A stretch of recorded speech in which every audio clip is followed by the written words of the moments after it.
Started while, thanks, Gina. While Oh, people trickle in. Thanks everyone for joining and joining so on time. This has been a long time coming, with lots of additional reminders from people like Sarah of how important it is that we actually finally start to ground ourselves in accessibility and a framing that we can have as an entire team to ensure our work is actually meeting those standards and those requirements and that it truly is accessible. It's important for any agency, and it's a non-starter that we have this knowledge as an impact agency.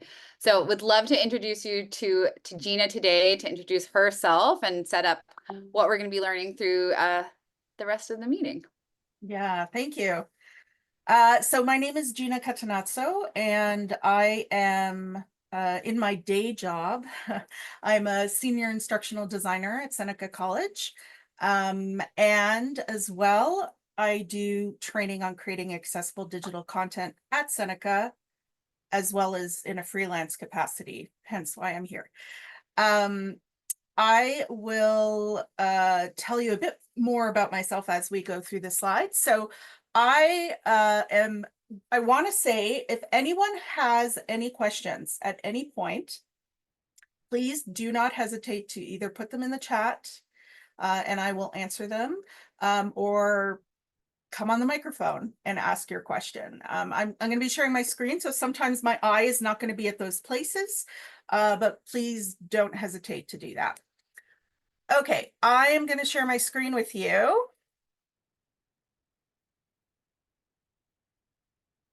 Share sound.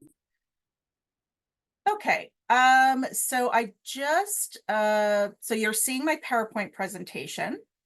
I want to let you know that I'm actually not going to put it in presentation mode. And the reason I'm telling you this is usually somebody will ask me anyway. So I'll just tell you up front, I'm not going to put it in presentation mode because during this session, I will actually be doing things in the PowerPoint.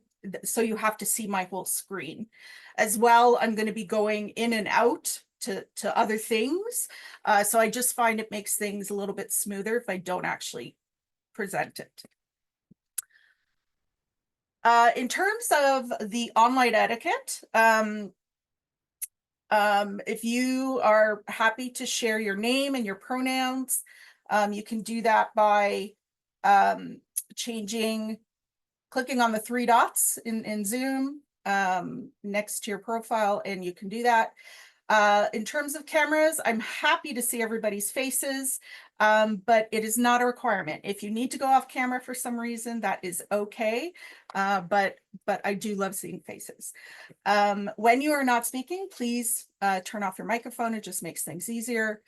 I already said what I needed to say about the chat window. There is closed captioning of the session, and if you need that, that is, if you go to, it would be either at the bottom or the top of your screen, depending on which operating system you might be using or which version of Zoom.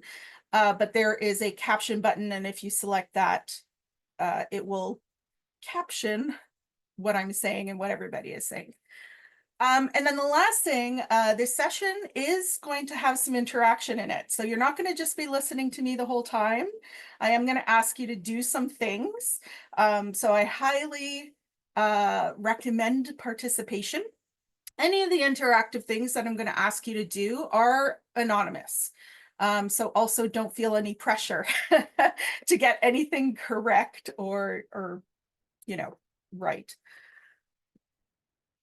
Okay, I want to start the session with a land acknowledgement for Toronto, or Takaranto, as it is called by Indigenous people. We acknowledge the land we are meeting on is the traditional territory of many nations, including the Mississaugas of the Credit, the Anishinaabeg, the Chippewa, the Haudenosaunee, and the Wendat peoples, and is now home to many diverse First Nations, Inuit, and Métis people. We also acknowledge that Toronto is covered by Treaty 13 with the Mississaugas of the Credit. Okay, so our approximate agenda today, we are going to have part one, where that's going to go for about an hour and a half. Then we're going to take a 10 to 15-minute break, depending where we are at time. And then we're going to do another hour and a half after that. Okay, so this is the first thing I'm going to get you to do. So I would like you to go to this website, menti.com, or you can use the QR code that I'm about to show you. 1 second, I got to move your faces.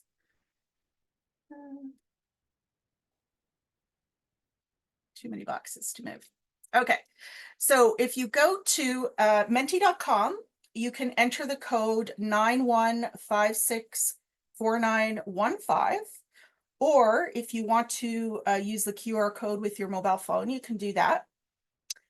Once you're in there, if you can give me a heart or a like or something and let me know.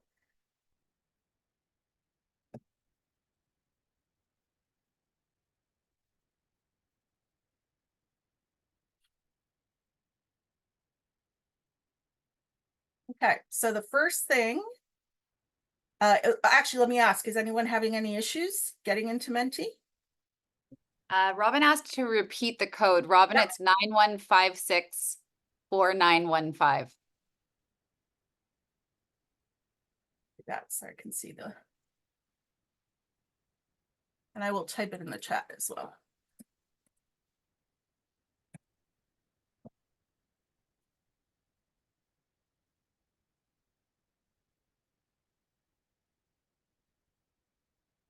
Okay, I need to minimize this. All right, now that you're in there, I'd like you to answer this question. What is your role at Public Inc? And on your phone or on your screen, there should be an option to type that in. Just for me to sort of get a sense of who's in the room. Do you want us to do a job title or a description of actually what we do? Because they're a little different. I think there's a minimum of 25 characters that you can type. Okay. So Okay. yeah. On with the job title. All right, designers, copywriters. Okay, good. Creative directors, managers. Okay. So the beauty of talking about accessibility, regardless of talking about the foundations of accessibility, regardless of what your role is, it will apply to all of you. Okay. Now, for some people, certain aspects will apply more than others, but I would bet money to say everything I'm going to talk about today is relevant to all of you. Okay. So let's go back to my presentation. So again, a little bit about me, and I won't go into too much detail, but my pronouns are she, her. I am a Gemini, so I have a split personality. I am Italian, so I talk with my hands a lot. I am a graphic designer. I have a graphic design background.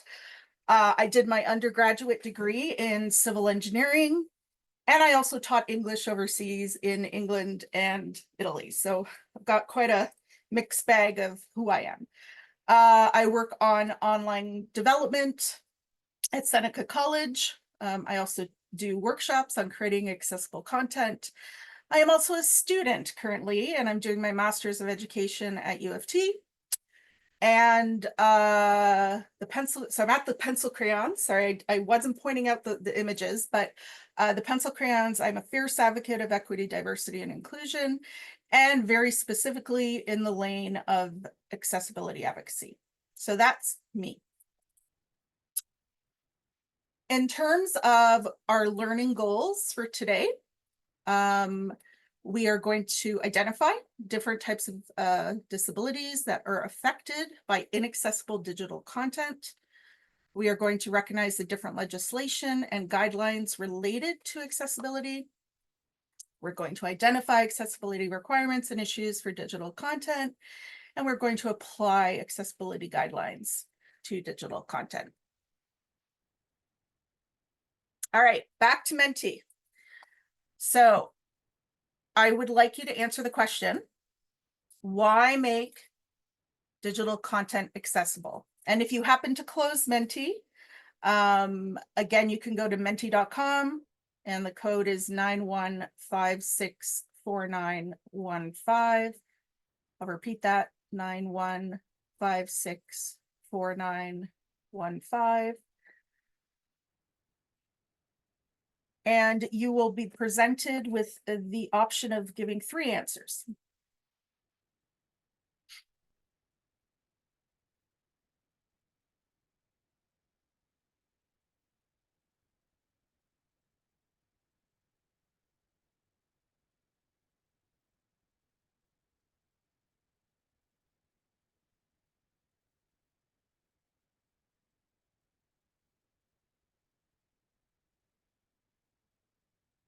All right. So inclusion is the big one, right? Fairness, equity, belonging. That's a good one. I like that one. Usability. Easier communication to engage everyone. Equal experience for all. That's an interesting phrase. Human rights. Diversity. Everyone can access, so all people can consume. Good choice of word there. I mean, I'm interested why the person who wrote that said consume. Side note, I did a course development on creating accessible podcasts and I did a presentation at the CBC. And we use that language, consume. Instead of listeners, we said consumers. So interesting. Equal enjoyment, so everyone can benefit. Absolutely. So all these reasons are reasons we want to create accessible digital content.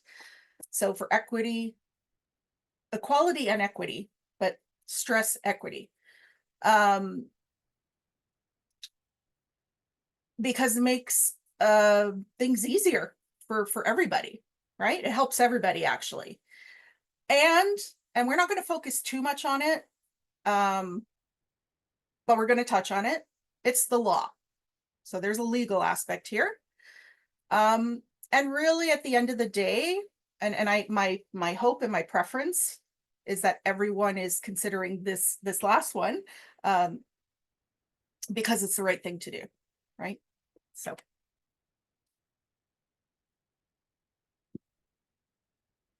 Okay. So I had the pleasure, I go to a number of accessibility conferences, and one of the ones that I go to is put on by an organization called DQ. I'll put that actually in the chat. They corrected it. DQ. So DEQUE is the company. They do a free virtual accessibility conference every year, so everybody can go. I forget when it is though. It's either October or February. I can't recall right now. I have signed up for it. I just don't remember when it is. And it's attended by people worldwide. It's actually really fantastic. It does lean more towards web development, but there are sessions for everybody. I am not a spokesperson. Anyway, I am going on about it because one of the times that I went to this conference, I had the pleasure of seeing Jamie Knight, who's a senior research engineer at the BBC. And he said this in his presentation. He said, we disable people by creating inaccessible environments. So what we're talking about is disabling systems. What we're also talking about is the social model of disability. Okay, so, and again, I'm not going to go too much into it, but there are kind of 2 models. There's a medical model, which essentially says you have a problem that needs fixing, right? Whereas the social model says we create your problem, right? We are responsible for you being disabled. So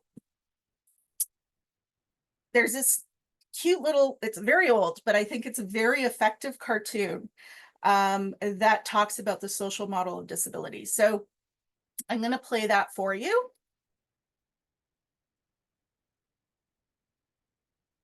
Imagine a town full of physically impaired people, all wheelchair users. They run everything. There aren't any able-bodied people, so naturally, when they built the town, the community decided it was pointless to have ceilings 10 foot high and doors 7 foot high. So the ceilings were built at 7 foot and the doors at 5 foot. In every way, they designed the place the way they wanted it. One day, a few able-bodied people come to stay. One of the first things they notice is the height of the doors. And the reason they notice is because they keep hitting their heads. They come to stand out by the bruises they carry on their foreheads. Soon doctors, psychiatrists and social workers all become involved. Committees are formed. Many people are worried about what becomes known as the problem of the able-bodied. Throughout the town there is a growth of real concern. Specially toughened helmets are handed out, free to the able-bodied to be worn at all times. Braces are designed which give support and relief, while keeping the able-bodied wearer bent to normal height. Various groups of compassionate wheelchair users get together and form registered charities. Every quarter they have a collection day. Upturned helmets are left in pubs and shops for people to drop their small change into. There is talk of founding special homes. But then one day, it dawns on the able-bodied that there is nothing actually wrong with them, just that society excludes them.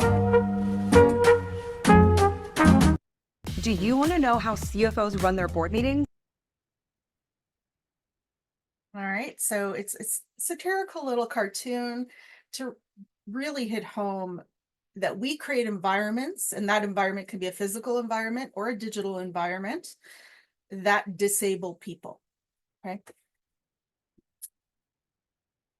Now, I am a very visual person, so I am going to show you quite a few things, a few graphic things. The first I want to show you is this wonderful cartoon called The System.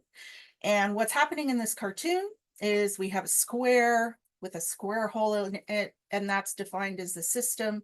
And then we have 4 characters. One character is a square. The other 3 characters are circles or spheres. The square says you're going to have to change to fit into the system. And the circle says, or how about you change the system so we can all fit? Right, so creating accessible environments and content changes the system so we can all fit. Another cartoon, and maybe you've seen this one, it's quite popular on the web actually, is about equity and inclusion. So we have 3 panels. We have 3 people of various heights watching a baseball game. And in the first panel, labeled equality, oh, and I forgot to mention, in the first panel, there is a fence. Okay, and all 3 people are behind the fence watching the baseball game. In the first panel, all 3 people are given equal resources with the assumption that we can all use them equally, right? That's equality. Everybody is given everything equally, assuming it will benefit everyone equally. In the second panel, we have, and this one is called equity. In this panel, each person is given the resources they need in order to start at the same place as everybody else, right? So the tall person is given nothing. The middle-sized person is given 1 crate, and the shorter person is given 2 crates. So they can all now see over the fence. And the third panel, what we're calling liberation, is the fence is removed entirely and everybody can access the baseball game without any accommodations. So the goal when we are creating accessible content is to try and get as close to liberation as possible. Sometimes that's really hard, and sometimes it might not even be possible, right? But the goal is always to try and move as close to that as possible. My philosophy, and I do work in a post-secondary educational institution, so that probably informs some of it. But my philosophy is you make everything you create as accessible as possible. And when you hit the wall, then you provide an alternative. That is my philosophy. Another cartoon that I love cartoons. The difference, again, just sort of hitting home, the difference between equality and equity. So we have 4 different people here. One person is in a wheelchair, one person is very tall, one person is of average height in quotations, and one person is a child. And so in the panel called Equality, they are all given the same bike. Again, assuming that that bike will work for everybody. So we can see that that bike actually only works for the average size person. It does not work at all for the person in the wheelchair, and it's very inconvenient for the tall and the short or child persons. In the equity panel, they are all given a bike, right? But they are given the bike that they need in order to participate equally in the activity. So sameness is not equity. And actually what I had written on this slide, and I just changed it today, was sameness is not fairness. And since that word fairness came up in the word cloud, I'll say that too. Sameness is not fairness. Sameness is not equity. And the last cartoon, I love cartoons, as I said. Last cartoon, we have a cartoon of some school children. Well, we have a cartoon of a school, and it has snowed, and the steps and the ramp are all covered with snow. And we have a maintenance person who is shoveling the snow, and we have a number of school children that need to get into the school. And there's one child in a wheelchair, and that child says, "Could you please shovel the ramp?" And the maintenance worker says, "All these other kids are waiting to use the stairs. When I get through shoveling them off, then I will clear the ramp for you." And then the person or the child in the wheelchair says, "But if you shovel the ramp, we can all get in," right? So this hits home the idea that clearing a path for people with special needs or disabilities clears the path for everyone. It actually helps everyone. And I'm not going to get into it in this presentation too much, but that concept is referred to as universal design. Universal design when we're talking about built structures, universal design for learning when we're talking about education. So essentially, implementing accessibility is part of implementing universal design. And this idea of implementing something for people who have disabilities often spurs this concept of the curb cut effect. So what a curb cut is, if you're looking at the photo that I've provided, we have a parent who is pushing a stroller across the street, and the slopey part of the sidewalk to the road, that is called a curb cut. So laws and programs designed to benefit vulnerable groups, such as the disabled, often end up benefiting all of society. So the initial purpose of this curb cut was to help people in wheelchairs, right? But the benefit to society is it helps people in wheelchairs, it helps parents pushing strollers, it helps a person pulling their groceries, it helps people with temporary disabilities, a broken leg, it helps the elderly, it helps so many different people, right? So instead of these retrofits, right, the bandage solutions, and actually before I go to the next slide, the person on the left, he is actually a member of parliament in Portugal. And this is the Parliament building in Portugal.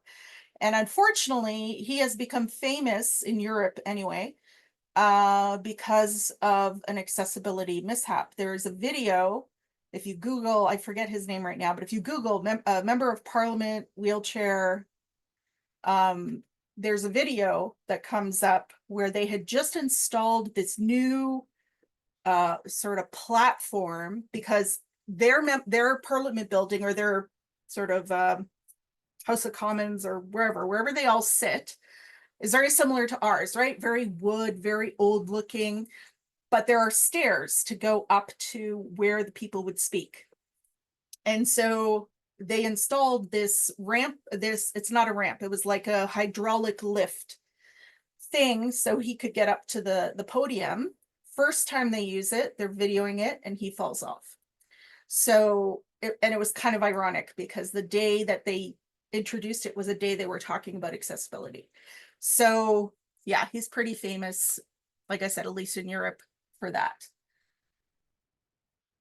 Sorry, I'm trying to move your faces. Okay. So yes, so instead of doing these retrofits where we're bandaging up something, we want to design this, right? So this is an architect firm designed this, and they called it the Enabling Village, and it's in Singapore. Now, of course, the design is always better than the reality. I did Google the reality, because, you know, costs and whatever else that happens, but they did implement some of the concepts. But I love this idea. This idea considers everybody in its design, right down to the railing, so people can hold on, to the direction of the slats on the ramp. So if somebody's using a cane, they can feel the difference, to seated benches in case people need to sit on their way up to the top, and to stairs on the side if people just want to run up, right? Considers everyone in this design.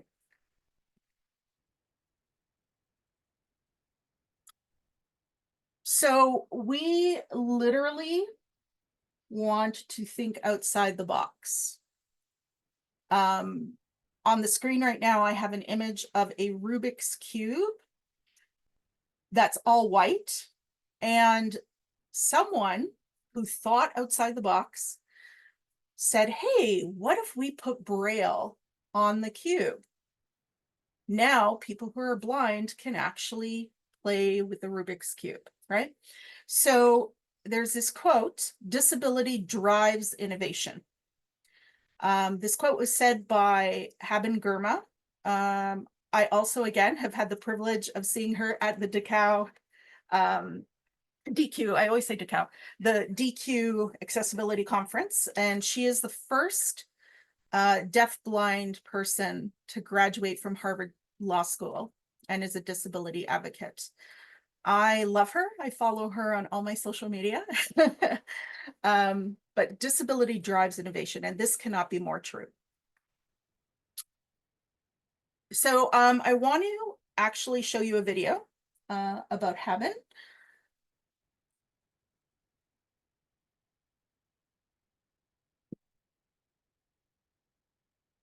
This video contains descriptions for the visually impaired.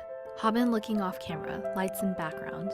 So many people have low expectations for those of us with disabilities. Haben reading Braille. They see the disability and think that's the whole story. Haben looking and smiling to camera. But we're complex. My name is Haben Girma. I'm an advocate for people with disabilities. Photo, Haben wearing a cap and gown receiving her diploma at graduation from Harvard Law.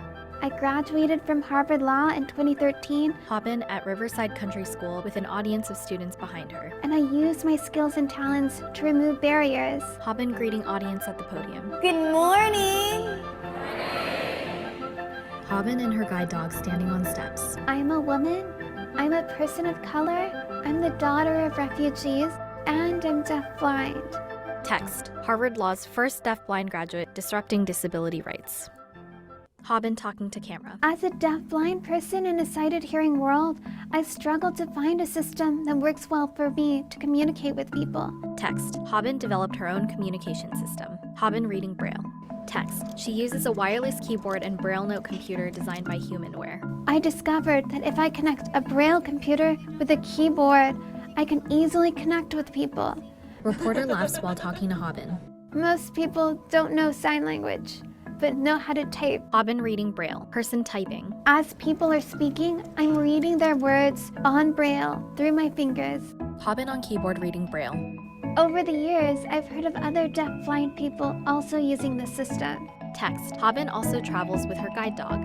Milo sitting beside Haben. With me is a small German Shepherd. His name is Milo. He was trained at the Seeing Eye in Morristown, New Jersey. It's like the Harvard of guide dog schools. And now he travels the world with me. Milo and Haben walking in Paris, France with L'Arc de Triomphe in front of them. Sometimes people wonder, why would a blind person travel? Haben scaling a wall at the City Museum in St. Louis, Missouri. There's so much to feel and experience and taste. Haben eating onigiri. Haben partner dancing at a salsa club. I love partner dancing.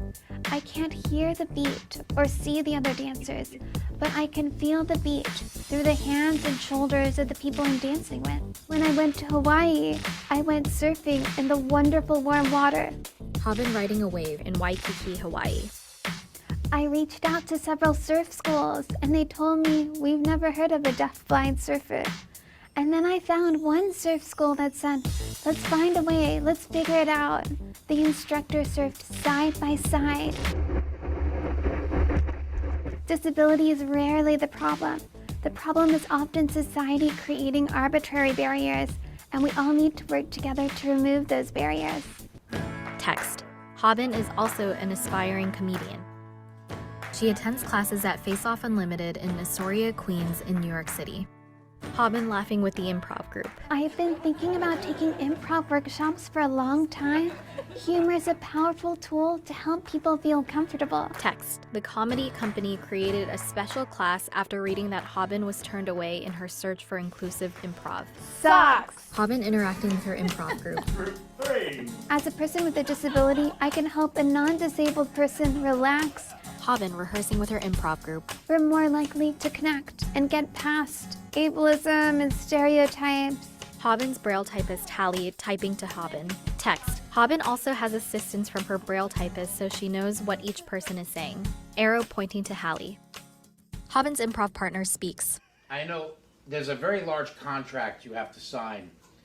I didn't read it. Haben talking to her improv partner. I'm still thinking about the fact that you didn't read the contract. Crowd laughs.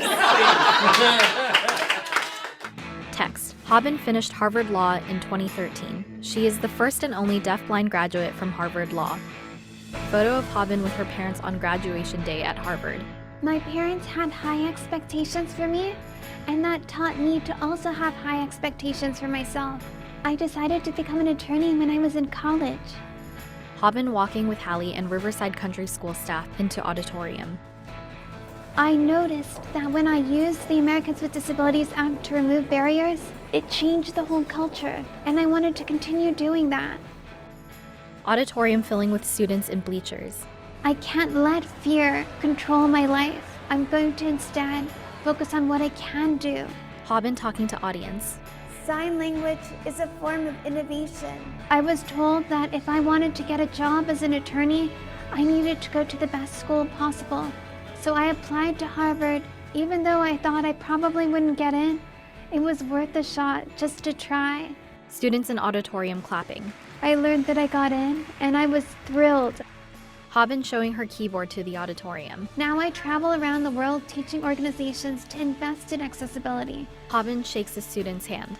Text. Haben is an advocate for accessibility and technological advances. The majority of apps are not accessible. Haben typing on her keyboard. We keep asking engineers, developers, design with access in mind. Haben texting her friend Gordon. Reply button.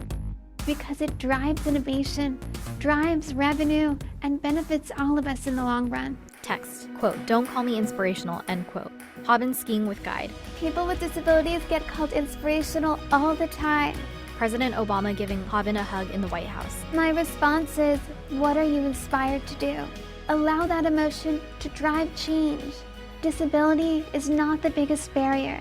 The biggest barrier is people telling me you can't do something. Haben speaking at the president's address. Ask people and hold them accountable. Allow me to share a story. panoramic portrait shot of Haben. All my success shows what is possible when we create inclusive communities and give kids with disabilities an opportunity from the start. Inclusion is a choice.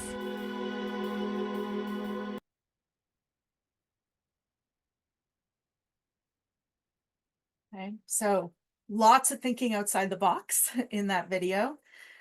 Lots of persistence. And I love the last line that she says, inclusion is a choice.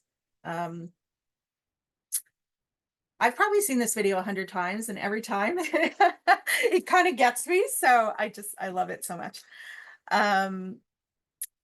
Okay, one more video. This video again is about thinking outside the box, about Antoine, who is a deaf dancer.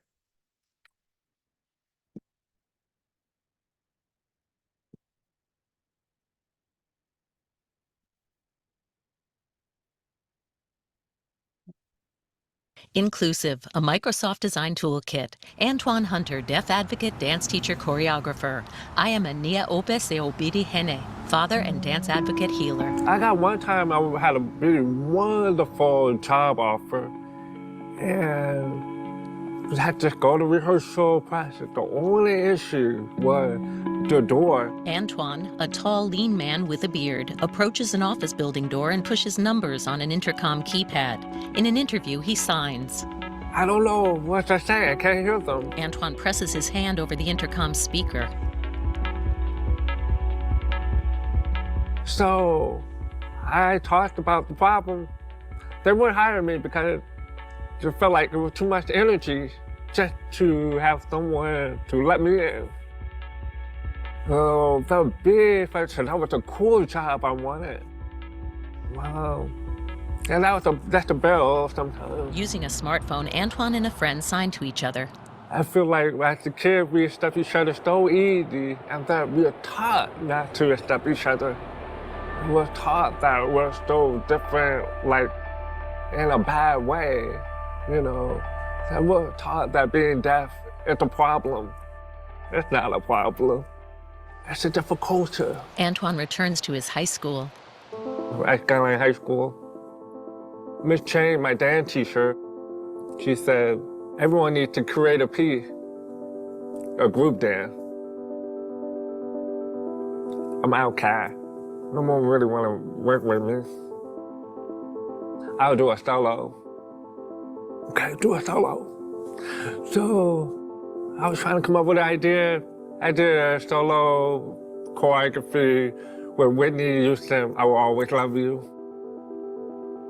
I was dancing, I was nervous, dancing, and then, you know, in the middle of that song, that's the instrumental break. And I didn't have to worry about the words. And it was just moving, and something electric just came to my body, and it was moving. I mean, the pain, the suffering, the getting through the things that I was trying to make it from day to day. And then the music finished, it was like, and people stopped to look at me, and then it was like, oh yeah, it was so cool. And then my teacher was like, what do you think of that dance? What did you feel? And people were saying, oh, I felt like it was cold. I felt like it was trapped. She was suffering. And it was like, they were saying all the words that I was thinking and feeling. Yeah, that's exactly what I felt. That was communication. I fell in love right there. Antoine applauds by lifting both hands and shaking them. With music, I use a lot of bars that move for volume. On stage with musicians, Antoine strikes a graceful pose. I just want to see it. He touches the instruments. I see Mark Shelby, he's like, He mimes playing a cello. and then I see the piano guy going, He sways. and my body records it. I memorize it really well. Antoine starts to move. I just start putting it all together, creating my own instrument so I can dance with everyone. Shirtless, Antoine shows his muscular arms and torso as he reaches, dances, turns, and kicks in rhythm. Even though I really want to know what's that music they're doing? I'm fine, I'm satisfied because I made mine. I have my voice, I have my music, and I'm with them. And it only happened without my hearing aid. I was able to listen to myself more. Wow, I started hearing my body. In a class, Antoine's teenage students move in slow motion, stretching their bodies. Been alone for a long time, and I really don't want people to be alone. That feeling is awful, really. Antoine teaches a class to teenage girls. The students copy his movements. And so I'm always trying to bring people together. The dancers do slow hip rolls. They stretch their arms and gently wiggle their fingers, then strike poses in a group. As class ends, everyone claps. Antoine signs thank you and bows to his students. On a playground, a woman gives Antoine a hug. Later, he signs to a young mother as her toddler sits in a stroller. I would say tell people to take a minute to listen to yourself. Keep going, go for it, keep fighting, and then you'll discover something that will be awakened and blow up. And you'll be like, what is that? What was that? That's your voice, that's your music, that's your spirit. Antoine steps into an empty theater with rows of red seats. On stage, he stands in front of a white screen, undulating his arms. His long dreadlocks fly as he spins around. My biggest dream is hopefully one big opera theater and international dancers to come in and we learning from them. And we're giving role models to the kids, you know, give one to my daughter. And keep on inspiring each other, keep bringing each other up. A spotlight casts Antoine's shadow onto the white screen. With a serene smile, he takes a bow. Titles. This is part of a film series created to build empathy and inspire. So again, a really good example of thinking outside the box. Just FYI, this is a Microsoft film, believe it or not. And there is a whole series of these films, like 5 or 6 of them, and they're all fantastic. So I highly recommend watching them. Basically following different people and how, you know, they challenge the concept of disability.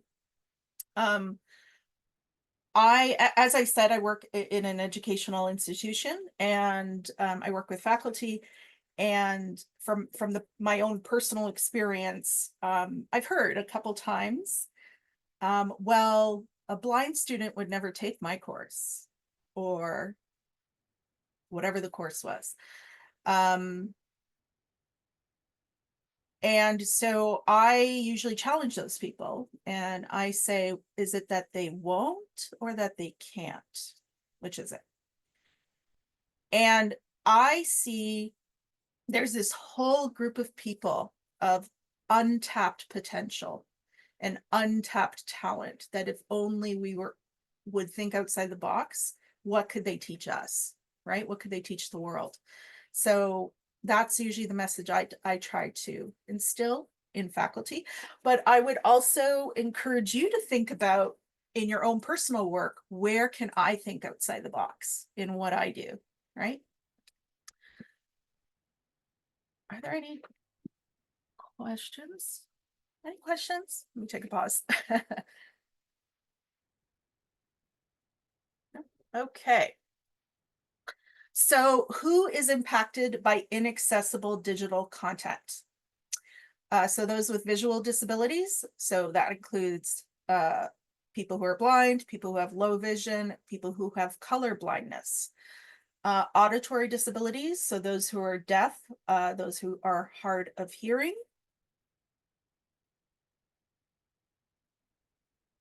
People with motor disabilities or mobility issues.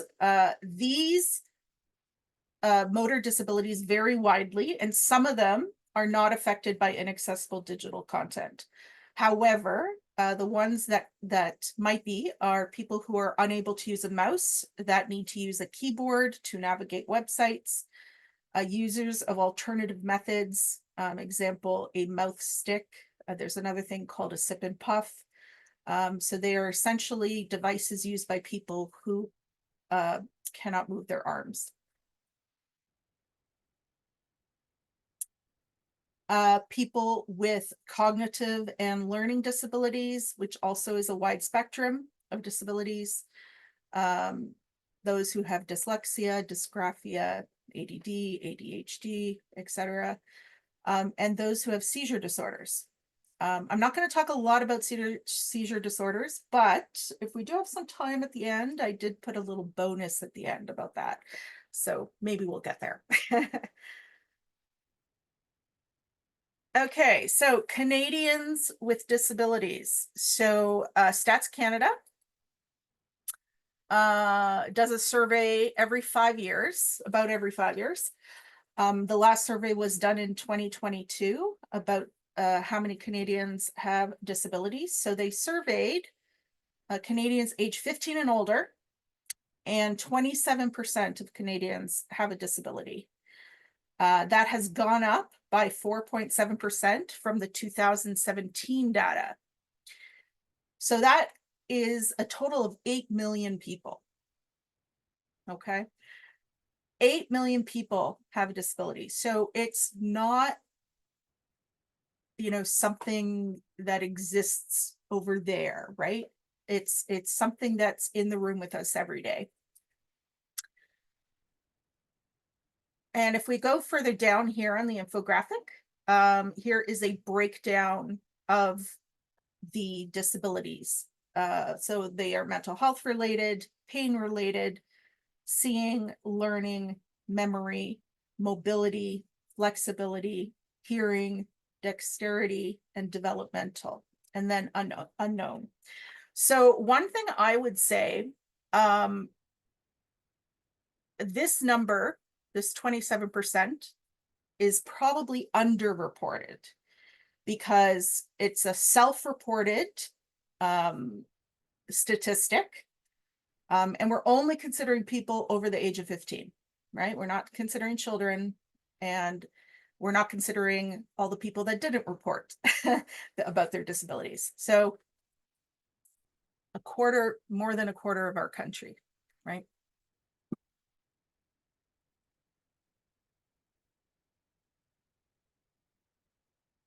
So I did mention earlier, we have a law in Ontario, and I'm sure most of you have heard of this law. It's the Accessibility for Ontarians with Disabilities Act, the AODA.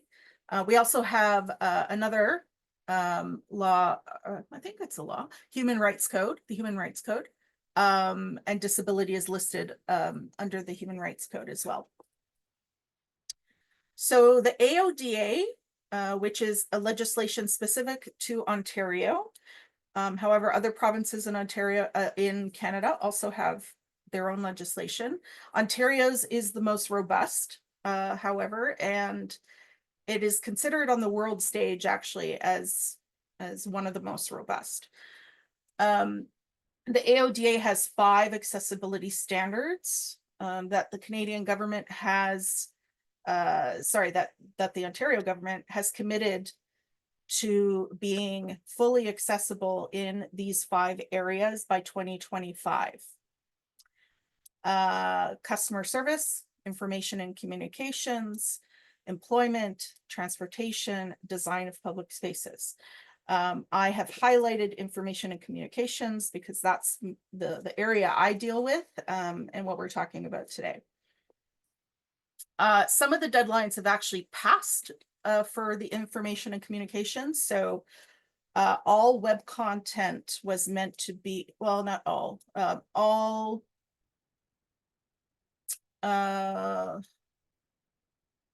believe new websites by 2022 were meant to be fully accessible. So that date has come and gone. No one's been fined yet. And I put a big highlight on the word yet. I'm interested to see what's going to happen in 2025. So the question then becomes, how do we be AODA compliant? What are we supposed to do when it comes to digital content to be AODA compliant? And again, some of you might have heard of this, the designers and in the room. There is a set of guidelines called the Web Content Accessibility Guidelines. Some people call it WCAG, some people call it WCAG, I call it WCAG. And these are a set of international web standards. In order to be AODA compliant, we are required to meet what's called WCAG 2.0 level AA. And I'll explain that a bit more on the next slide.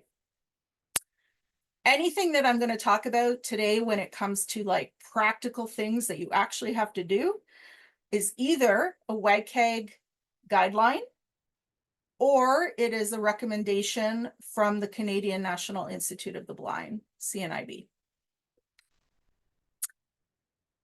Okay, so WCAG classifications.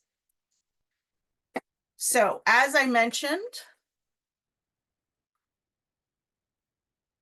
to be AODA compliant, so to legally be compliant, we have to comply with version 2.0. Okay, and version 2.0 has 3 levels. So some of the guidelines are classified as A, some are classified as AA, and some are classified as AAA. So in order to be AODA compliant, we need to comply with all the guidelines that are A and AA standards. Okay. If we comply with AAA, fantastic, right? Great. Not legally required and sometimes challenging. So if we think back to that infographic of equality, equity, and liberation, some of the AAA are harder to get to, okay? Now, what is currently in publication and currently being used is also WCAG 2.1, the next version. 2.1 includes everything that's in 2.0, plus an additional, I believe 13 criteria or 17 criteria. Anyway, an additional criteria. Not legally required to comply with 2.1, so those additional 13 or 17, but published and being used extensively, okay? So legal, next step. Also, WCAG 2.2 has recently been published, October 2023. It was published. Not commonly being used yet. And currently, they are working on WCAG 3.0. There's a working draft at the moment. They're in like consultations, but it's not technically published, okay? So right now, we're all still here at this first sort of level of WCAG. In the future, that could change, right? But for now, this is what we're expected to comply with for AODA. And sorry, Gina, is this for outside of Ontario as well? This is like an international standard? Yeah, so on my next slide, the question, who is using this, right? Okay, great. So Thank you. WCAG around the world. Anyone who's doing anything about accessibility around the world is using these standards.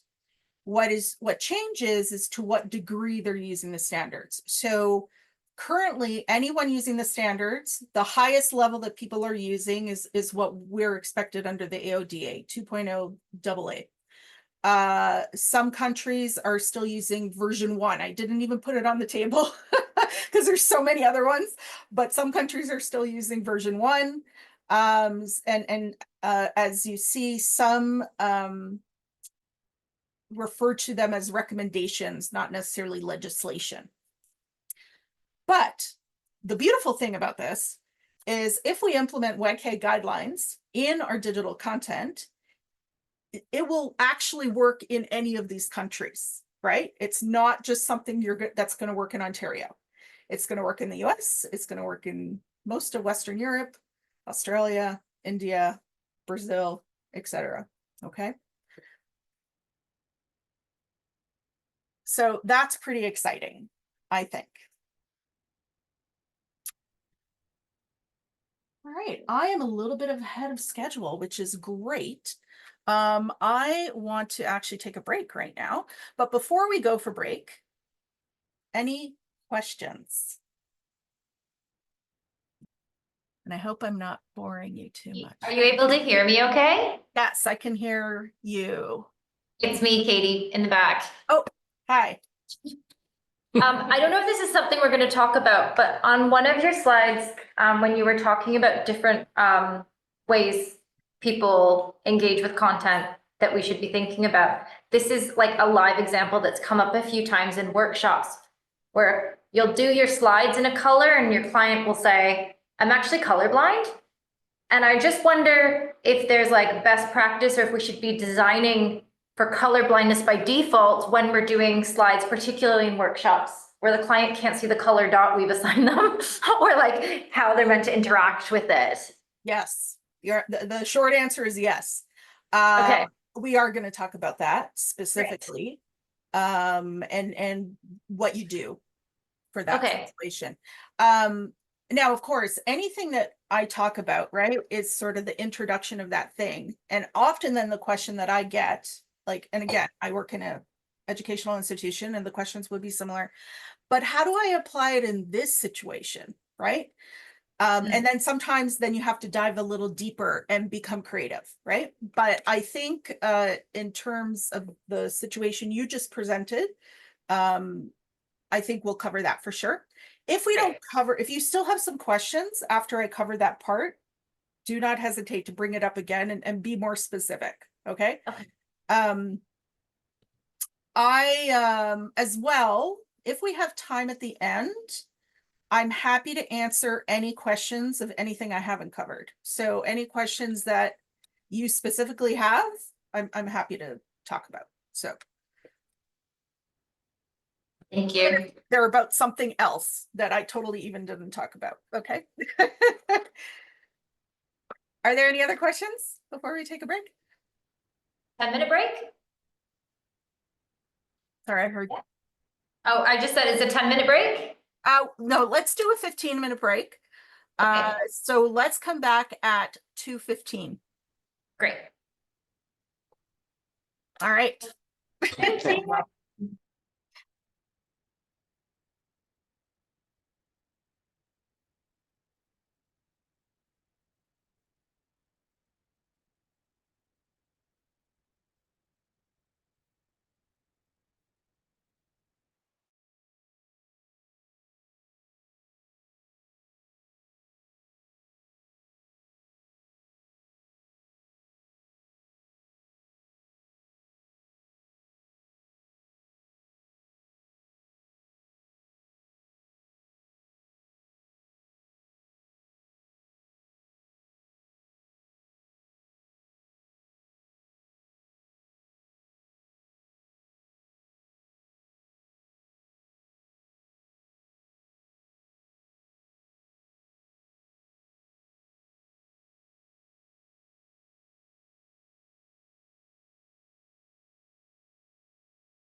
All right.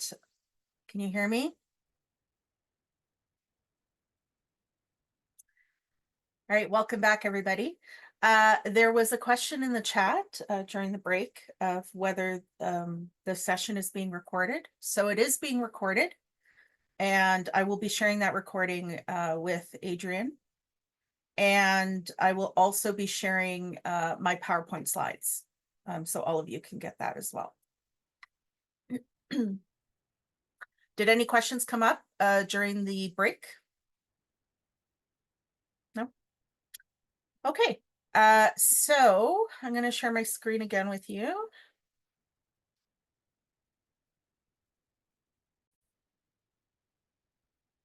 So I'm going to get you to go back to menti.com, and I'd like you to answer this question for me.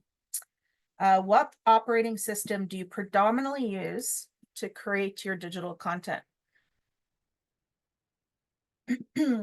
And the options are a PC/Windows, a Mac, or other.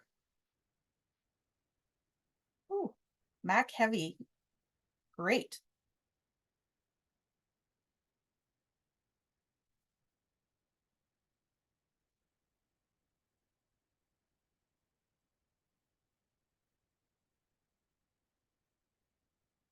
All right.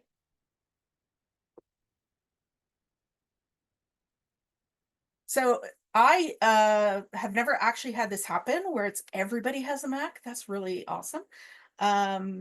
Usually when I'm in do workshops with sort of design firm type people, the Macs are heavier than the PCs, but I've never seen all of it like that. So that's interesting.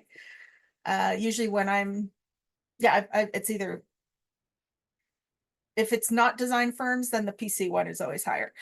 Okay, so the reason I asked this is when it comes to implementing accessibility into what we do, our digital content, for the most part, it's the same with a PC and a Mac, but sometimes there are differences. And when there are differences, I will point those differences out, okay? When we're talking about foundations, I think only one real difference.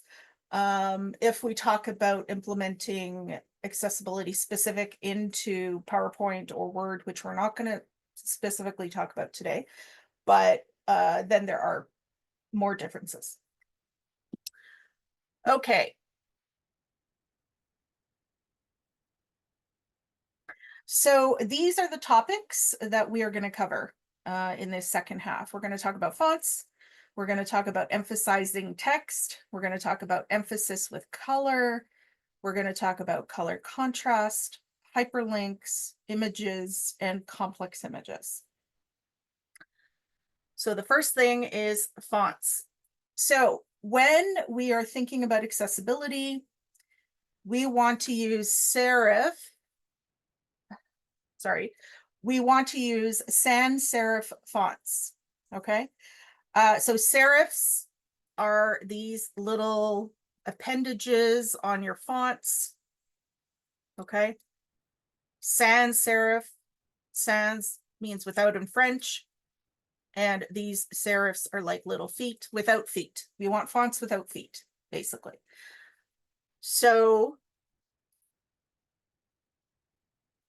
examples of serif fonts are Times New Roman, Georgia, Minion. Examples of sans serif fonts are Arial, Verdana, Gotham, Century Gothic. The Canadian National Institute for the Blind has identified Arial and Verdana as two very accessible fonts. A little bit boring, but but accessible. Okay. Can I ask a question? Yeah. With accessible fonts, is it across the board? I'm asking this particularly for design and like when you're doing a logo and that logo is a logo type and it has typography in it, what you're saying is this is across the board. So if a client really wants a serif font and we're like, oh, your logo will be hard for people to read, it should be sans serif. That's what you're saying. It's across the board. No. Not just in. Okay, no. No. So logos are actually exempt under the AODA. Great. So everything that I'm about to say does not apply to logos. So type, color, any of that, or else Coca-Cola would have a problem. Great, Lots of people okay. have problems. This is good for us to know. Yeah, only for logos though. So, and then, and what we're going to talk about after, you have to have oh my gosh, like a description, an alt text on your logo, right? So if it's on the website, you have to have alt text on it saying Sure. Coca-Cola logo. But everywhere else on the website would have to comply with this, basically. Okay, mega helpful, thanks. No problem. It also doesn't apply if, let's say you have text, and right now we're just talking about text, okay? Let's say you have text that is decorative text. So like, it's like some kind of background wallpaper of a poster, but it's not meant to be read. It's just like, I don't know, decorative for some reason. That it also does not apply there. It's for text that is meant to be understood and read.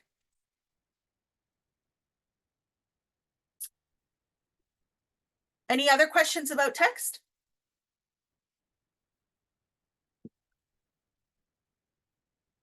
Okay, so now we're going to talk about emphasizing text. So the different ways that we can emphasize text. When we emphasize text, we want to use bold, okay? We never want to underline. I'll get to that in a minute. We want to use italics and all caps sparingly. And we do not want to use color by itself to differentiate text. So I'm going to talk a bit about all of these.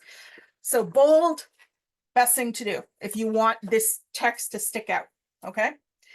We do not want to underline in digital content because that could be mistaken as a broken hyperlink. Okay, so for digital content, I'm not talking about printed content. For digital content, we never want to underline. It's okay to use italics and all caps, but we want to use them in small amounts. So we would never put a whole paragraph in italics or all caps. A word is okay, a title is okay. I generally lean towards not using them, but again, if I use them, very sparingly. And then the last one, we do not want to use color by itself to differentiate text. And I'm going to talk about that on the next slide. And this speaks to the question before the break around color blindness. Okay. So emphasis with color. So what you're seeing right now on the screen are 4 sentences. And the sentence says, can you see what is different in this sentence? So in the top left sentence, the word different is in purple. In normal or regular emphasis. The bottom left, can you see what is different in this sentence? The word different is in purple and bolded, okay? Now, what you are seeing on the left side, the right side, are actually the exact same sentences. But what is happening on the right side is I've taken a screenshot of these sentences using an app that simulates color blindness. So this particular form of color blindness is called monochromacy. And this is a person who can only see in black and white. So if I give this person the 2 sentences on the left, they would have a very hard time answering the question with the first sentence, right? But with the second sentence, they can actually tell you that something is different in the sentence.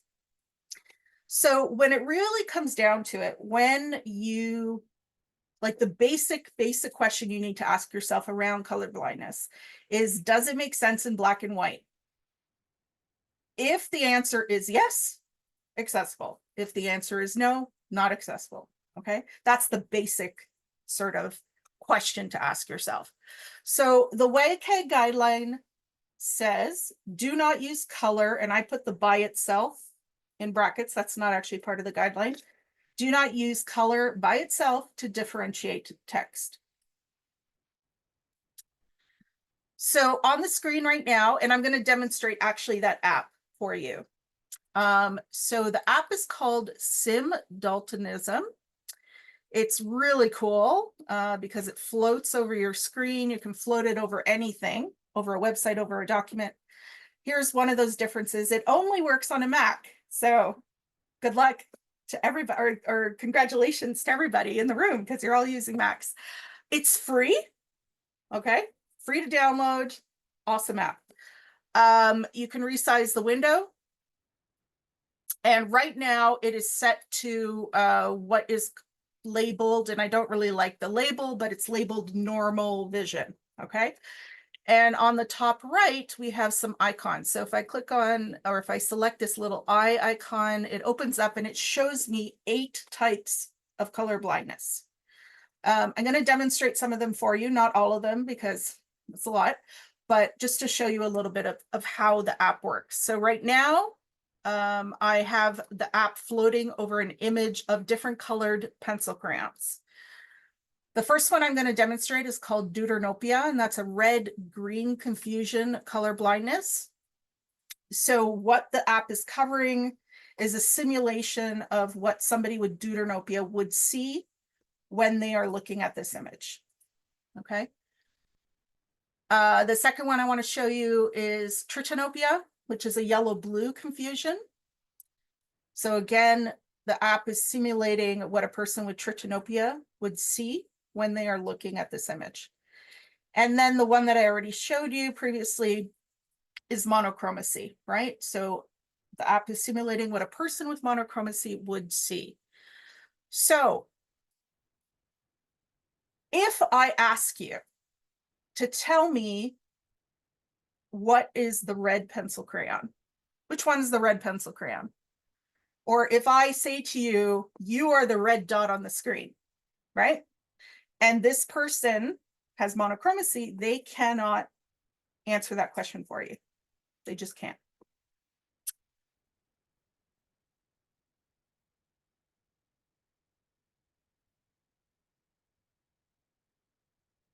Okay, so in the PowerPoint, I have 3 links to different resources. So the first link is to that app. And as I mentioned, I am going to provide this PowerPoint to you so you can happily download it to all your computers. The second is if you happen to have a PC or you're using a PC at home, unfortunately, you can't download the first app. So this is a website where you can actually upload images to, which will simulate color blindness. And the third is really cool too, and I'm not going to demonstrate it, but it's a web page that you can go to and type in your web page, and then it will show you what the web page looks like for the different selection of color blindness that you choose. Okay, so I have this mantra that I always tell people. The mantra is color and, never color by itself, color and. And so in the context of emphasis, if we are using color where it is important to understand that something is a different color. So for example, if I just want to make all my titles blue, it doesn't matter, because it doesn't matter if the person reading it knows that the title is blue.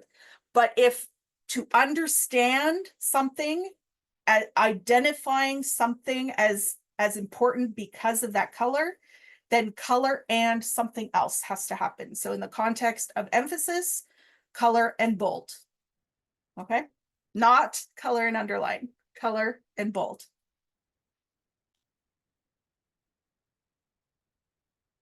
Any questions about that? Or I'm happy to revisit the example from before as well if you wanted more extrapolation on that.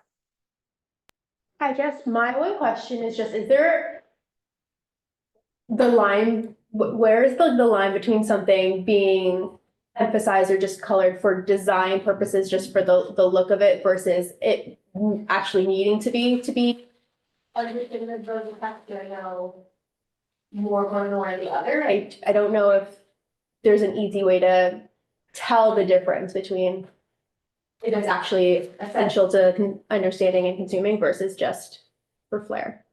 So you go back to that question at the beginning. Does it make sense in black and white? Like, can the person understand what you're showing them if it was in black and white? So if you make, like, again, from a design perspective, if you make some text blue, right? If it's in black and white, can they still understand the message of what you're saying?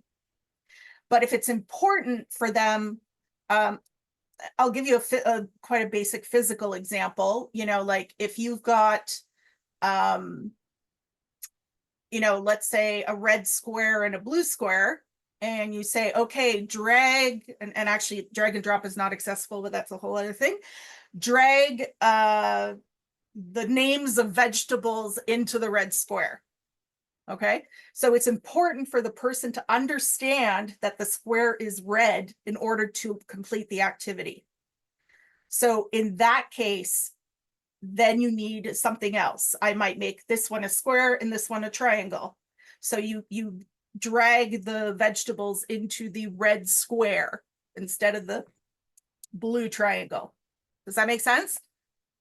Yeah. Thank you. No problem. Yeah. It's only if the color of the thing is somehow important to identifying it.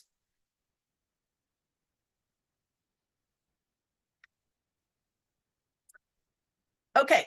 The next thing we're going to talk about is color contrast ratio. So the color contrast ratio is a number, it's a ratio that tells me something about the ratio between the color of the text and its background, whatever it is behind it.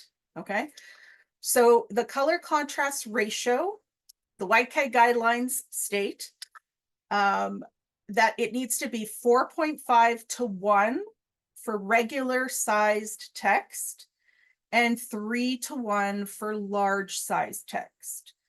Regular text is defined as anything less than 14 point bolded, and that's important, or 18 point not bolded. Large text is defined as anything larger than or equal to 14 point bolded or 18 point not bolded. Okay, a lot of words. Now, how do we know this? Right? How do we know what the color contrast ratio, maybe the designers might know, but how do we know what, you know, if I'm creating, you know, an email to my client, how do I know what the color contrast ratio is of the color I choose? Again, wonderful app. There is an app called,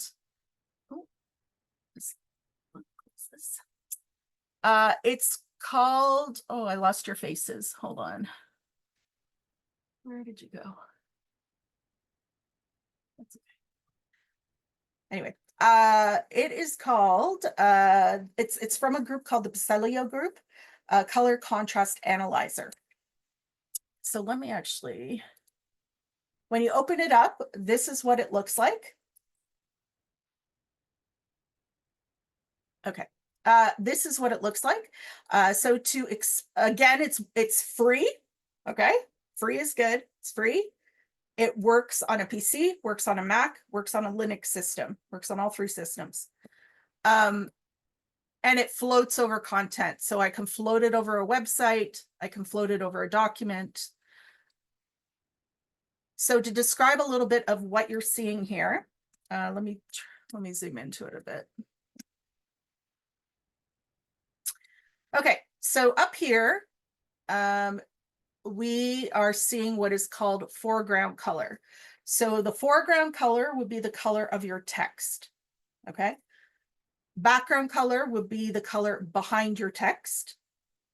Here is a sample preview of the 2 colors together. Here is the color contrast ratio. So black and white is the highest ratio, 21 to 1. And then below it, we have 3 WCAG guidelines. Okay.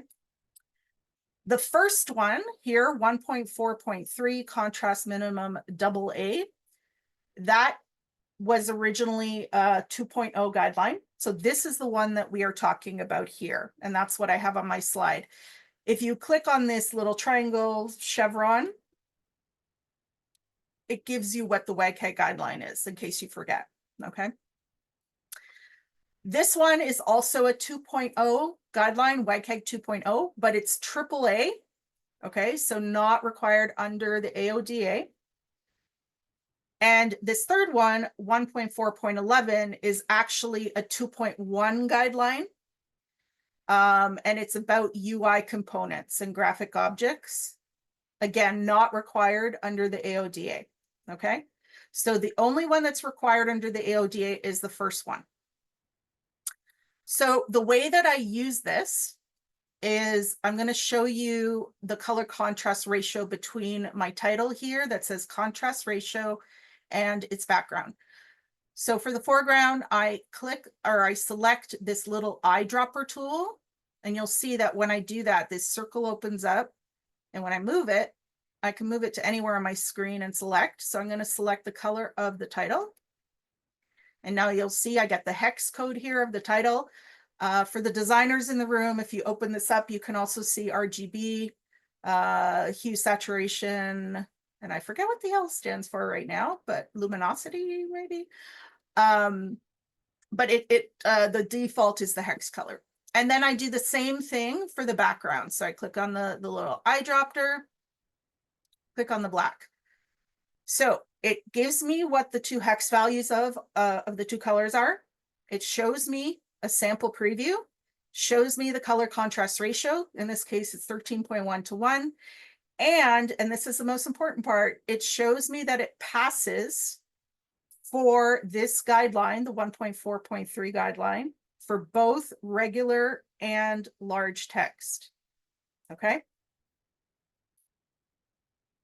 Now, let's try it with some other colors. So the first one, this lime green background with black text. So I'm going to select my black text. I'm going to select my background. And again, this color combination, the color contrast ratio passes WCAG 1.4.3 and therefore is AODA compliant. Now, if I try this color combination, the white text with the lime green background, you'll see that this color combination does not pass the WCAG guidelines and therefore is not AODA compliant.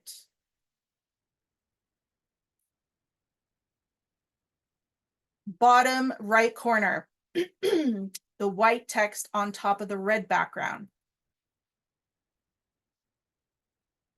All right, so you'll see that for 1.4.3, color contrast minimum AA, it passes for both sizes.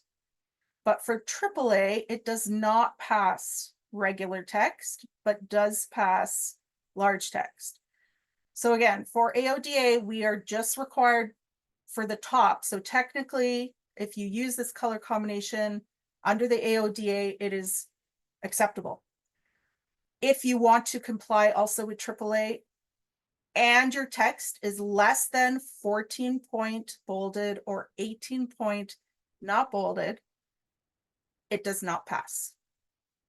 In the context of this slide, the text is 28 points, so it does pass. With the red and the black background, the red background with the black text. Okay, so for the first guideline, the contrast is 3.5 to 1. So it fails for regular size text and it passes for large size text. So that means if I want to use this color combination, I need to make sure my text is at least 14 point bolded or 18 point not bolded. If it's less than that, if it's 12 points, for example.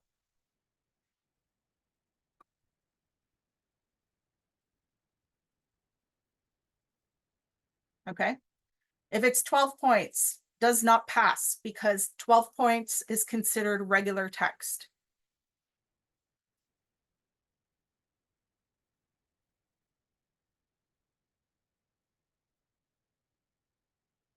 However, that one, the white on the red, the white text on the red,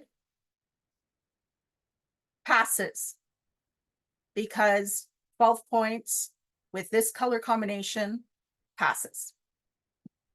Okay. Does anyone have any questions about that?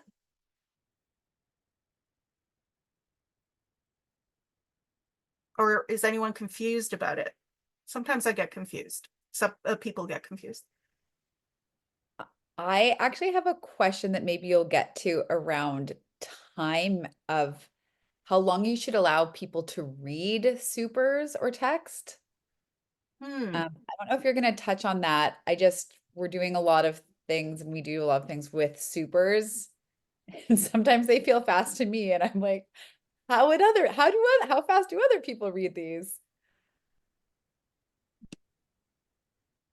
Can you explain what a super is? Because I don't know what that is. So just when there's like in a video, and we are putting text with some sort of image background, live action generally, but not always. Sometimes it's just a very text heavy video. How long is there a rule of thumb? And maybe our design team already very well knows this, but is there a rule of thumb of how long that text needs to sit on the screen for readability? Yeah, you can get back to us also. Yeah, let me get back to you because Very specific. off the top of my head, I don't know. Okay. If there's a guideline specifically for that. Let me think about that. I mean, obviously the color contrast stuff would have to apply in a video. Right. And it's not good enough. Sometimes what I see is like people will have white text and then they'll outline it with black and they think that's good enough because the black is next to the color, the background color, and that's not good enough. So let me start by saying that. But yeah, I'm not sure about that. So let me write that one down.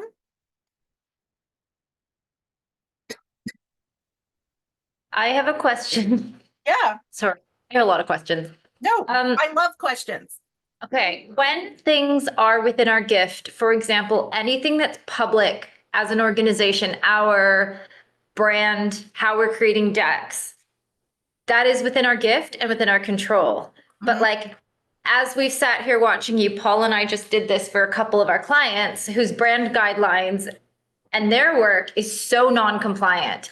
And aside from being a good partner to say to them, your brand guidelines like aren't compliant, do you have any other pieces of advice or tips of how we could help our clients who like insist things being a specific way because they're their brand colors, but like it's very inaccessible? Yeah.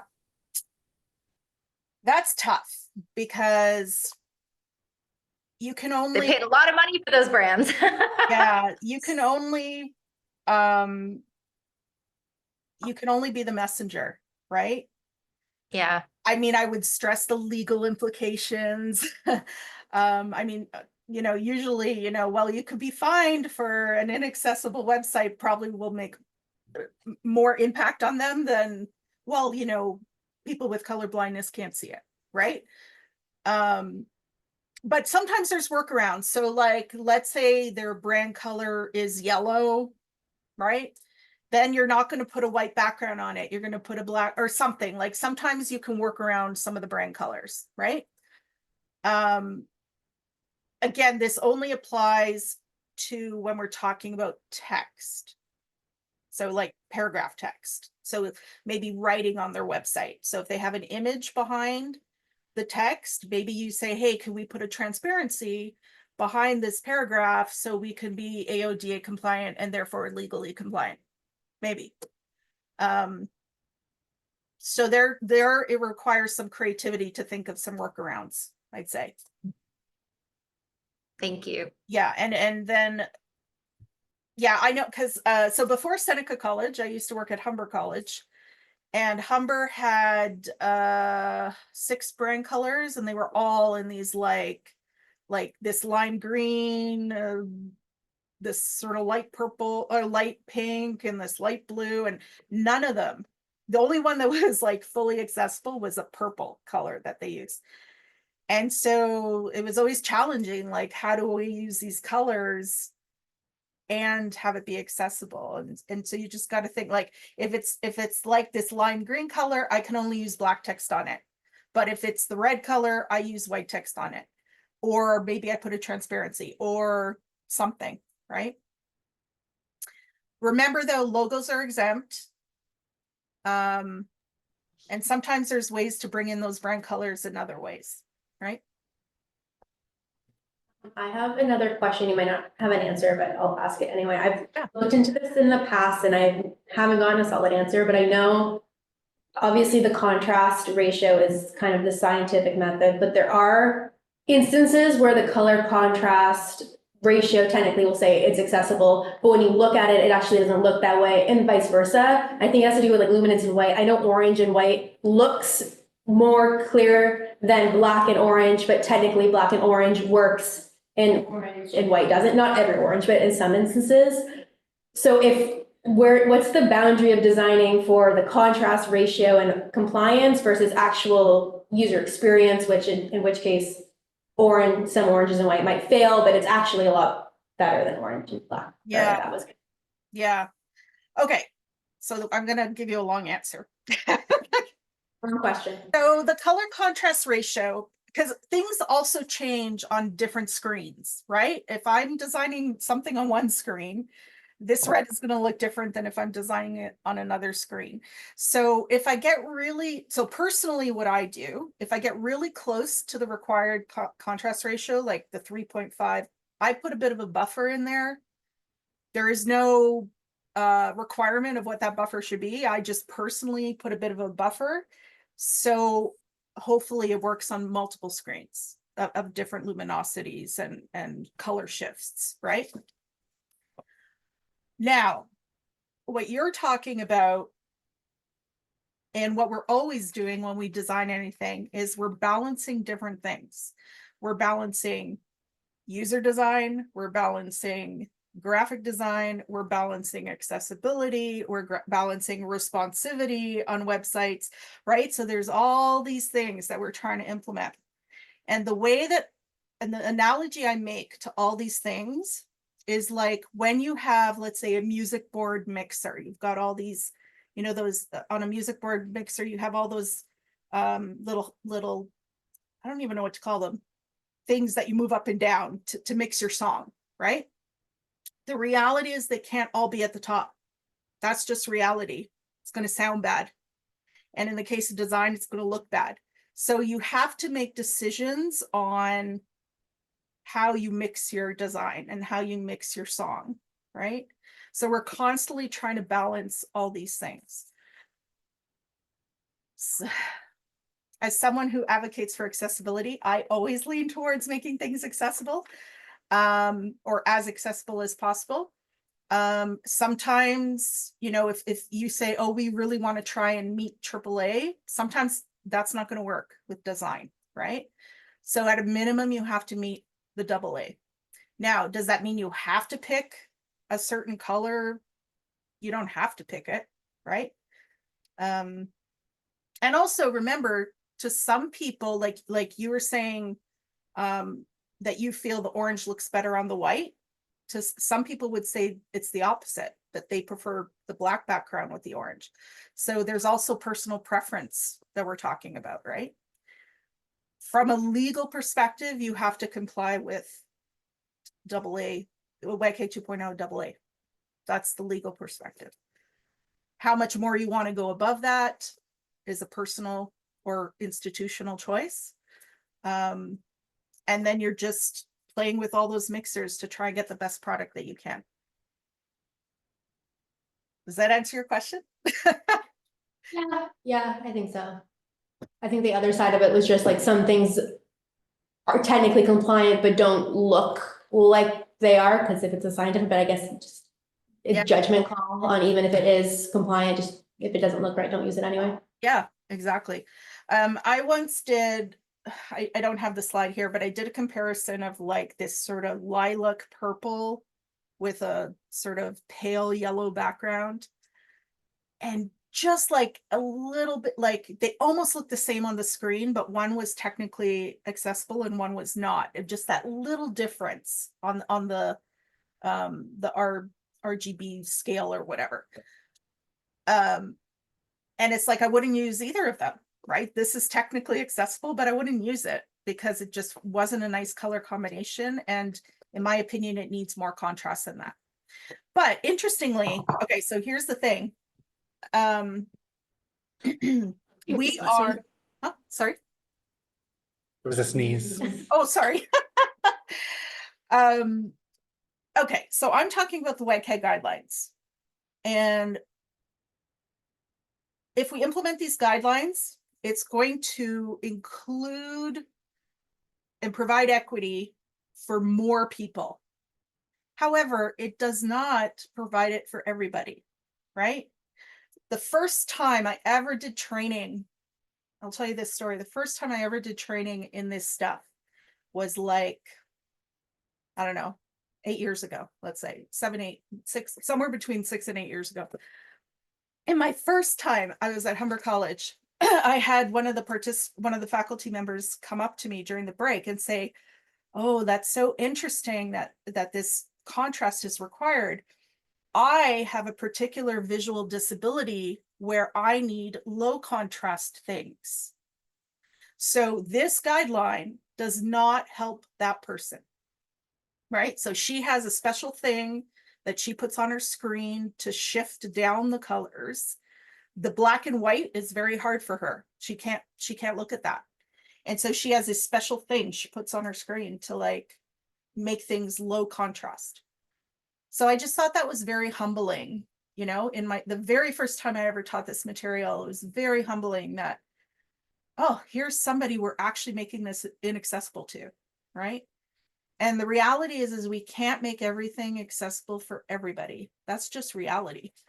I have this infographic. I took it out because it really is more an application, like a educational application thing, but I'm going to show it to you now that I've created. So I created this, and I won't get into the explanation of everything.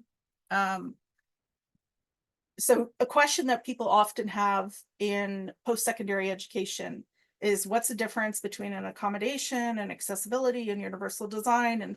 And so one day this image popped in my head and I thought, oh, this explains it to people. So I created it. And the difference is, when we provide an accommodation for someone, we are providing something for that specific person, right? So maybe you're creating an extra document because something doesn't work with the other document that you created for somebody.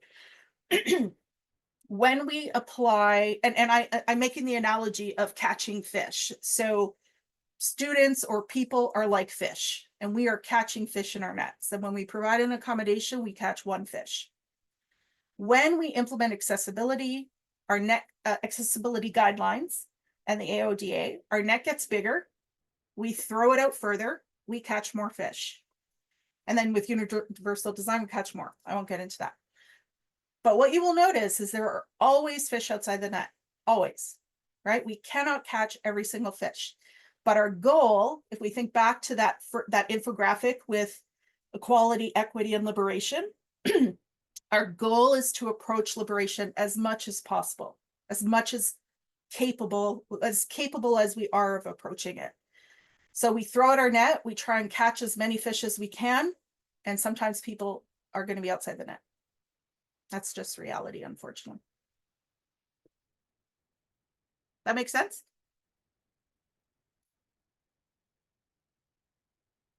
Fix my slide.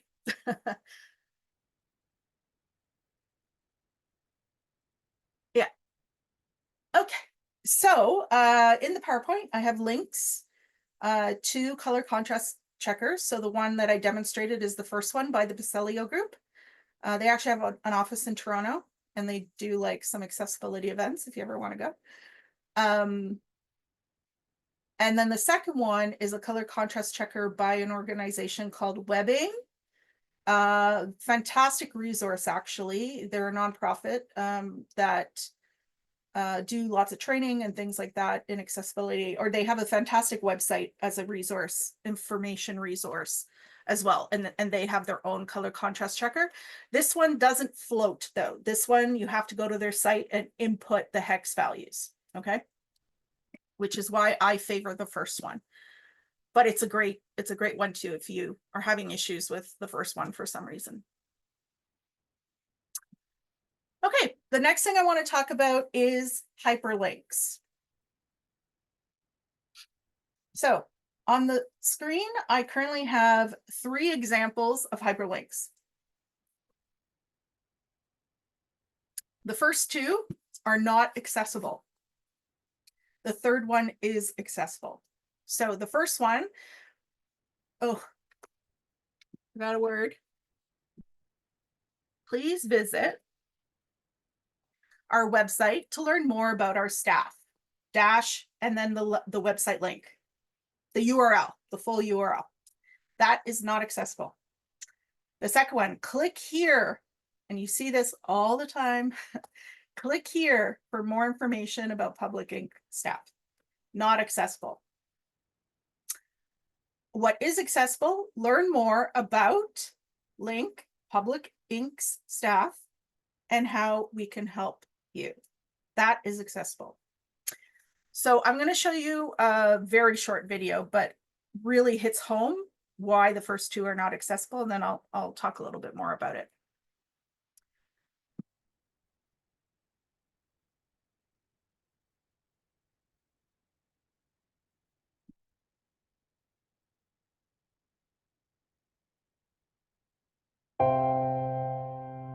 If you have hyperlinks in your document, changing their display text to ordinary language can make them much easier to understand for users who rely on screen reading programs. Here's a typical URL in the text of a document. For a sighted user, this might seem fine, but if you rely on a screen reader or text-to-speech program, it might read out the URL one letter at a time, like this. http://www.nps.gov/olem/planyr visit/lodging.htm link. Okay, so for people who are using a screen reader, and for those of you that don't know, a screen reader is a device that a person who is blind or who has a very low vision uses to have content read out to them. So that's what you were observing, was a screen reader reading content. So for a person who is blind and they're listening to this URL hyperlink being read to them, I don't know about you, but by the end of it, I didn't understand what it was anymore. Like what were we talking about, right?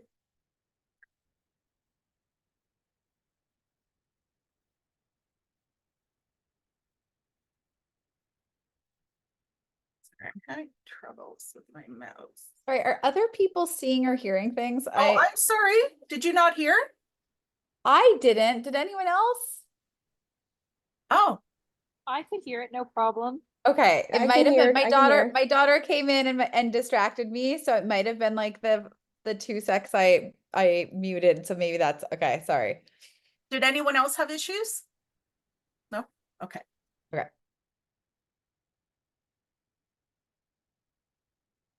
Okay. National Park reservations. Could you hear that, Adrian? No, I don't understand why I'm not hearing anything. And everyone else is hearing something? We're good. Okay, just ignore me. Maybe you That time can I was not distracted. watch it on the recording. Link. One last thing to keep in mind. When adding display text, avoid phrases like click here or learn more. People who rely on screen readers often browse a list of the article's links to get an idea of its content. If the display text for all those links is the same generic phrase, it could sound something like this. Click here, link. Click here, link. Click here, link. Not very helpful. Actually, that's an interesting teachable moment we just had, actually, Adrian, when you couldn't hear the video, which is to speak to why it's so important to have good closed captioning. Because you could still read what's happening, right? Okay, so so the second part, basically, they were talking about generic text, the click here. So as a sighted user, when I'm looking at a document, right? Let's say I read this 10-page document today and it's got like 20 hyperlinks in it. And the next day I say, oh, what was that link about our client that we needed to use? So you as a visual user can skim the document and find the hyperlink, which is visually distinct. You don't have to read all 10 pages again to find it, right? So a screen reader wants to give that same approximate experience to a person who is blind. So it allows them to jump in the document to all the different links. So if they're jumping in the document and they get click here link, they will have no idea where that link is going, right? So it's important that we put hyperlinks on, that we put meaningful text on our hyperlinks. So here is the example that was in the video. So what I would do, I would get rid of this, click here, and put the hyperlink on the actual name of the lake, right? Because that's what the information is about. So I would say, most people probably don't know that link, Lake Ozette, is Washington's third largest natural lake. And so the screen reader has the capability of identifying objects. So it is able to identify the hyperlink as a link. Okay. So when we create hyperlinks, we want to have meaningful text on our hyperlinks. That's rule number one. We want to avoid generic text like click here. We want to make the text for each link unique. And what I mean by that is if you have two links that go to different places, then the text should be different. If you have two links in a document and they go to the same place, then the text could be the same. But like if you're going to one page, like on your website, for example, if I'm going to the staff page, then my meaningful text needs to say something like that. If I'm going to a contact us page, the text has to say that. It's not good enough to make those links say the same thing. And we want our hyperlinks to be visually distinct. So color is not used by itself on a hyperlink. And that was a huge trend. I'm sure the designers know this a number of years back, where people started taking underlines off their hyperlinks on websites, right? Just color has been used for a long time. Frankly, Seneca College does that too, and it drives me crazy every time I see it. Or for some of the website. Anyway, so we don't want to use color by itself, all right? Color and. So in the case of hyperlinks, color and underline, or color and a symbol at minimum. So maybe you have a little like, sometimes you'll see like an arrow symbol next to hyperlinks. As long as it has something identifying that text as different from the text around it. Color and bold is not good enough, right? Because we use bold for emphasis. So at a minimum, you have to either underline or give it a symbol. You can bold it as well if you want, but it has to have one of those things, okay? So back to the mantra, color and. Color and. Any questions about hyperlinks? Yeah, I do. Does this apply to like banners, like web banners, etc.? Like you often see click here or learn more. Yes. In UI purposes, would that apply to those things as well? Yeah. Sorry. Okay. Well, a banner, okay. So a banner would be an image. It's not a link. The click here is not a link inside the banner, right? It's the actual image. So the URL is on the image. So you have to be intentional with your description of that image, of that banner in the alt text, right? So you could say hyperlink to, like, you don't, and we can talk more about this later, but when you're describing images, you're describing either what the image is or what the function of the image is. So let's say you have a banner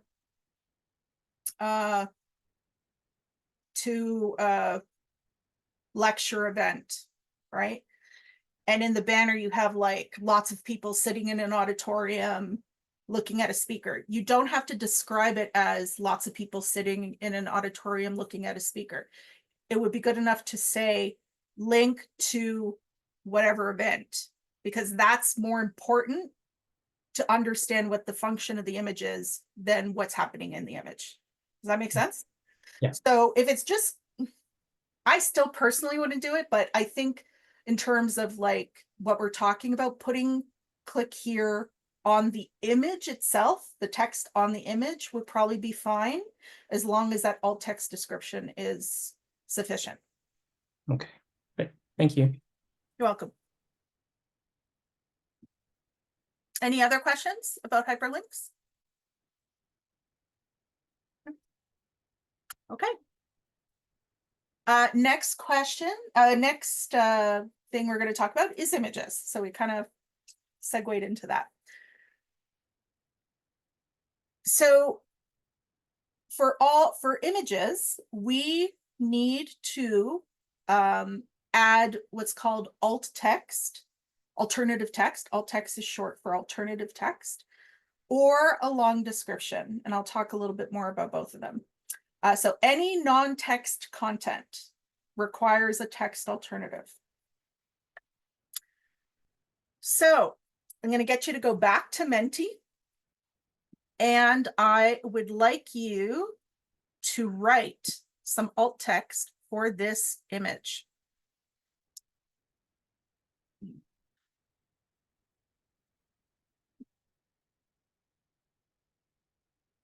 Okay, so what alt text would you write for this image that I'm showing you?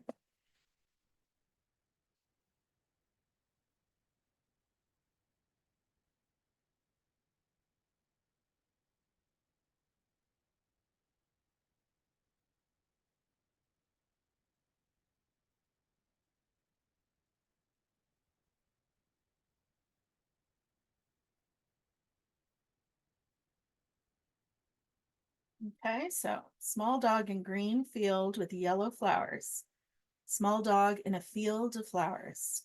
Puppy running on field. Happy small dog standing in grass with yellow flowers. Chihuahua mix. Oh, is he a mix? No, what? I thought he wasn't, but anyway, I love Chihuahuas, by the way. Chihuahua mix in a field of dandelions smiling. Okay, so as you can see, there are lots of different ways that we can write alt text for this image. So which one is right? Which one is the best one, right? I would say they're all right in some context. Okay, so the rules around when we write alt text. We want to be succinct because so short. A screen reader will stop reading after 25 words, approximately 25 words or 125 characters. So you need to describe your image in under that. Okay. For me, this is the most important point. Context matters. Context matters. So, for example, if I use this image in some kind of brochure, and I'm going to be very like simplified here. If I use this image in a brochure about breeds of dogs, then it might be important for me to put in the alt text a Chihuahua running in a field, or Chihuahua mix, maybe running in a field. But let's say I'm creating a, you know, something on a website for a pesticide company. Okay, that's not a good example. I don't know, some like nature website. Then it might be important for me to say dog in field of in wild field of dandelions, right? Or it may be sufficient just to say dog in field, right? Context matters. You as the person who has chosen this image understands what's important about this image for your user to know, and that's how you would describe your image. Okay, so they're all right to some extent. When you describe an image, you do not want to use the phrase, you don't want to start it with image of or graphic of, because that's a waste of your 25 words, firstly. But also the screen reader software, like it was able to identify the hyperlinks and say link, it is also able to identify the object of an image. So it will say image and then read your text. Okay, so you don't want it, if you put the words image of in your description, it would say image of, right? So we don't need to waste those precious 25 words with those words. Now, there's a note about decorative images. Under the WCAG guidelines, if an image is considered decorative, you do not have to provide alt text on that image. However, word of caution. If we're talking about a website where a coder who is coding accessibly has the ability to take off or not add alt text, then in that situation, I might do it. Maybe it's just like if I'm talking about this nature website, let's say I just have like a background wallpaper of some forest or something, then I don't need to put alt text on that. But for any image that I insert into content, sometimes people will think they're decorative, but they're not. You chose that image for a reason. It's in your content for a reason, so you should describe it. Okay. However, if we're talking about website documents, like a PowerPoint or a Word document where I add an image, even if it's decorative, I always lean towards describing it. And the reason for that is in the latest versions. Sorry, I saw a hand. Is there a question? Oh yeah, Gina, I was going to let you finish your point, but I can. No, go ahead. Go ahead. Okay. So I just wanted to linger on that. I just didn't, and it might just be me, and I apologize to the rest of the room if it is. Can you just explain the distinction on what a decorative image is? Now, I understand if it's like a image used in an infographic way, that is obviously not purely decorative. But where does that? Because to my mind, any image should be communicating something. Otherwise, we would not put an image on the page, right? Because even if it's just to communicate quote unquote vibes, but still it has a purpose, right? So I just want to know, just to make sure I'm really clear, what is the distinction between, like, when does something become a decorative image? Yeah, that's a great question. And I love that you lean towards wanting to describe, because I usually have the resistance the other way. Everybody wants to make everything decorative. So, it's purely, so for example, maybe you have, and this is probably, you might argue this is bad design. So, but as an example, maybe you have some like swirly line on your page that's purely a decorative divider between paragraphs, right? Technically, it's an image, but we don't need to describe it as swirly line, So that can be something that we can mark as decorative on a website, for example. Or let's say I'm having this website about breeds of dogs, and my background container image is like dog food, like some dog food at like 40% opacity, like it's just like a background thing. I don't need to describe that image, but any image in the content of that page, I would describe it.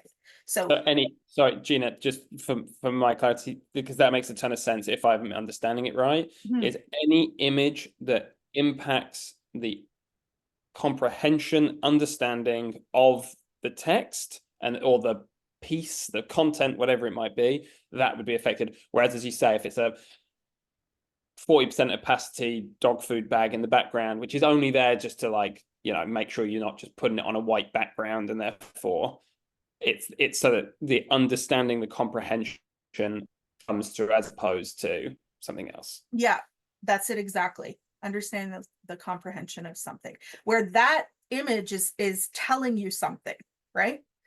I'm going to have this image of the Chihuahua in the section about Chihuahuas. I'm not going to put it in the section about German Shepherds, right? So it's on that page for a reason. So I'm going to describe it. Even if it's a simple description, you know, like a simple Chihuahua in fields. But the person using the screen reader, so let's take a step back for a second. All disability is a spectrum, right? So a person who is 100% blind using a screen reader will not see the image. But you can have a person who's 80% blind who is using a screen reader, and that screen reader is helping them to navigate and follow the content. So that person can still see an image, see something of an image on the screen, right? But if I marked this image of the Chihuahua as decorative, they're going to see an image is there. Like, even if they can't see it fully, they're going to see something is there. And then the screen reader doesn't say anything about it, right? So that's going to be like an anxiety-inducing event for that person. They're going to be like, wait, I didn't hear what this image was about. I need to know what this image is about, right? So we're considering like all disabilities, really, when we're creating accessible content. Because somebody might say, well, the blind person can't see it. Why am I going to describe it, right? We need to remember people using screen readers are not just people who are 100% blind. There's a whole range of people in there. So if it's important to your content, it's important to describe it. If we are talking about images in PowerPoint or images in a Word document, I will always describe it. If it's like this image, for example. So if I right click on this image and I go to view alt text, okay, so right now I have this alt text on this image, dog and field. That was very simple. You see that there's an option here to mark as decorative. See, I can actually mark it as decorative if I want, and the screen reader will go over it and ignore it. I don't use that option personally.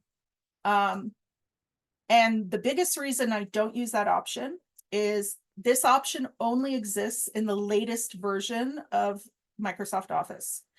If someone is looking at this, like if I create this PowerPoint in 365, Microsoft 365, and I give it to someone and they have an older version, like 2019, this option doesn't exist in the older version.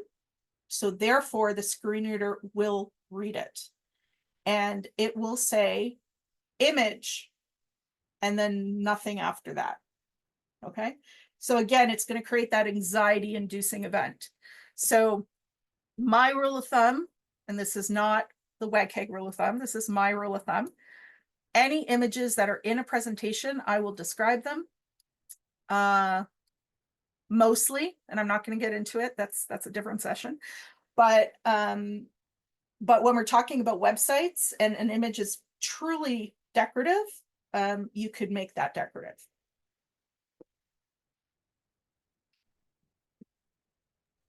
Sorry, I have so many questions. This is another thing that okay. Yeah, I'm happy to answer any questions. There's a lot of things I've seen conflicting information on, so your opinion would be helpful. For all types of people, what is the level of information and identity that is best to be given? I've seen people say, yes, include their race. I've seen people say, don't include race. Yeah. Mention these, so. Well, there's nothing in the WCAG guidelines about that. That is more an equity, diversity, and inclusion discussion. And yes, I've heard conflicting things about that as well. When I go to conferences, some people will describe their full identity, some people won't. My general rule of thumb is I only describe if it's important to understanding the image. So, for example, if I am teaching, sorry, I always go back to educational examples, but I think it's relevant. Let's say, or if I make a pamphlet or I make a website for the police department, and we're talking about, statistics and how many women are now police officers, and I have a picture of a female police officer, then it would be important for me to say female police officer or woman in police uniform or something, because that's the content I'm talking about. If it's general, like I've described, I was working on a human skills course anyway, and I had a picture of I wanted to put a diverse picture of police officers, so that's how I described it. Diverse group of police officers. I didn't describe what all the diverse things were. It's a judgment call, really, and maybe a philosophy of your organization. Sorry. I guess question is, because a lot of times we talk about how important it is to be diverse in the imagery we choose. Someone who isn't, even if it's not relevant to the content, I wonder if it's not to go back to what Dom said about vibes, because the answer is it's not vibes, but just for people who can't to have themselves reflected in it, to know that they're reflected in it, even if it's not relevant to it. But I also guess that you don't necessarily know the race of every stock image you have, so it's not good to guess. Yeah. So, and even there, like if I have, when I describe people, I usually don't describe gender, unless it's important to understanding what I'm talking about, right? Like, so I'll usually say person on laptop, because I don't know what the gender of the person in the image is, right? They might be non-binary, they might be, but if I'm specifically choosing that image to show women in tech industry, then I'm going to describe it that way, because I'm trying to make some kind of connection with that image to what I'm talking about. Not everybody thinks that way though. Yeah. I guess that's the best answer I can give you if it's really important.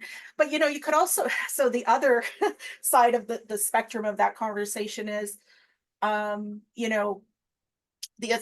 I say doctor in operating room, the first assumption that most people are going to make is that doctor is male, right? Yeah, and yeah, anyway, we could probably have that discussion as well. But I don't know if you've ever heard that joke about the surgeon and anyway, doesn't matter. So maybe we want to bring more inclusion, right? And maybe we think it's important to say female doctor operating. I don't know. Like, I can't really answer that question. I think, again, it's like a judgment call on whatever it is you're talking about and using that image for. Yeah. Does any more comments or questions about that specifically?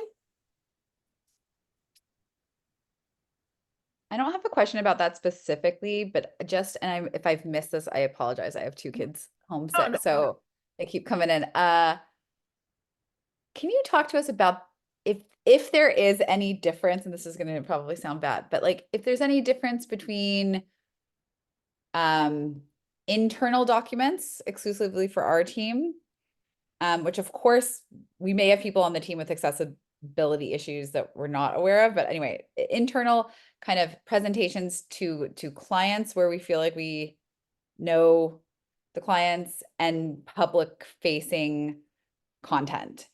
Yeah. Just would love to hear your perspective on that. Yeah. Okay.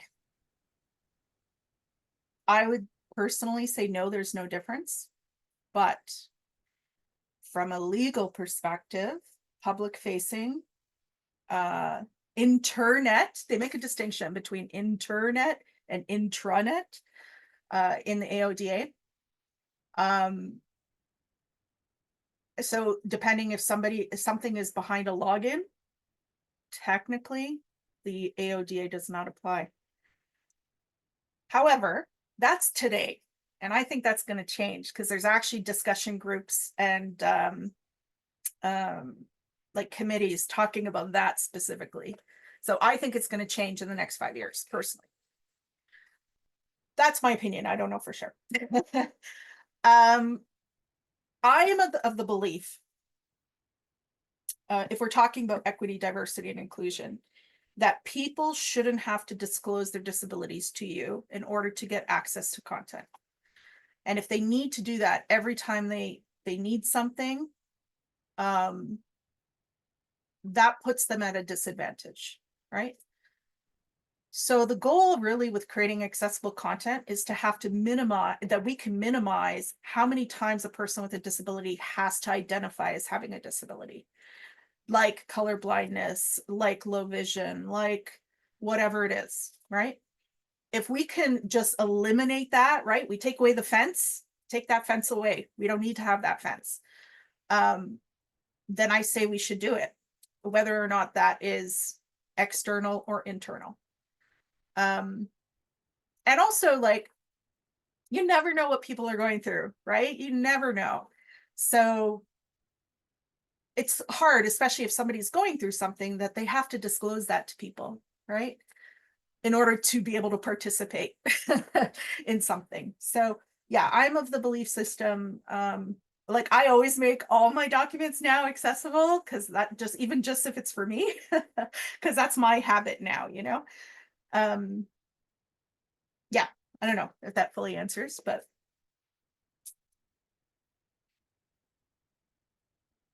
And just because we think we know people doesn't mean we really know people, right?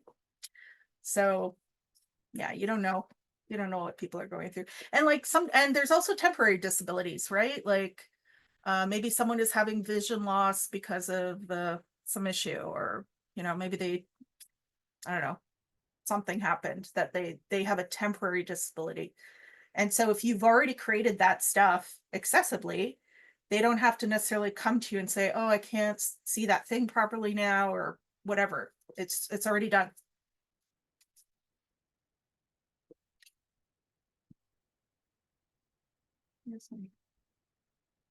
Lost my arrow. Oh, there it is. Any other questions about images, alt text, or decorative images? I will add one more point actually about describing images. I often get the question, is it important to describe the color of something in an image? Like person wearing red shirt, blah, blah, blah, you know, or yellow dandelions or whatever. Sorry, I got distracted. Adrian, I see you going, no. And I'm like, oh wait, I don't think she's talking to me. I'm being badgered for the use of my phone right now. And Sorry about that. I got distracted. Sorry. No. That's my own thing. Anyway, so coming back to that, describing colors of things in images, I also lean towards, if it's important to understanding what's happening in the image, then you describe it. If it's not, then I don't describe it. So I'll give you an example where I would describe it. If I have an image of like a car running a red light, right? Then I would put in the description, car running red light, because it's important for the person looking at the photo to understand they've gone through a red light, which has a social context to that's illegal and we shouldn't do that, right? But if it's just like like I said, a red shirt or whatever, I don't describe those things because it's those precious 25 words, right? Okay. Next topic is complex images. So, complex images, infographics, and I'm sure your team probably works a lot with infographics, I'm guessing. Graphs, bar graphs, pie graphs, any of that, those are considered complex images.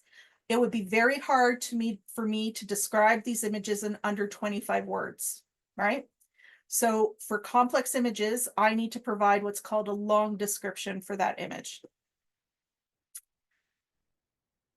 So for a long description, what I do is I provide on the actual image, you still put alt text. So I put what I call general alt text on the image. So for example, let me go back to one of the cartoons at the top.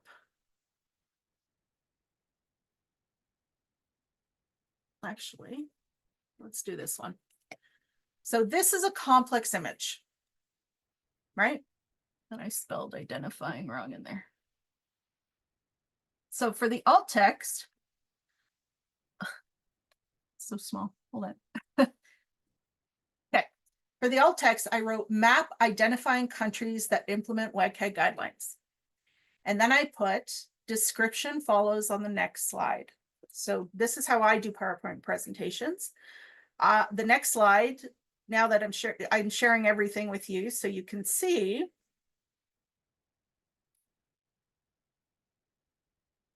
Oh, now I can't find it. Okay, there it is. The next slide I actually have hidden, and that is my long description of the image. So the infograph maps identifies countries that have adopted WCAG standards. The following countries have adopted, and I list everything in the image.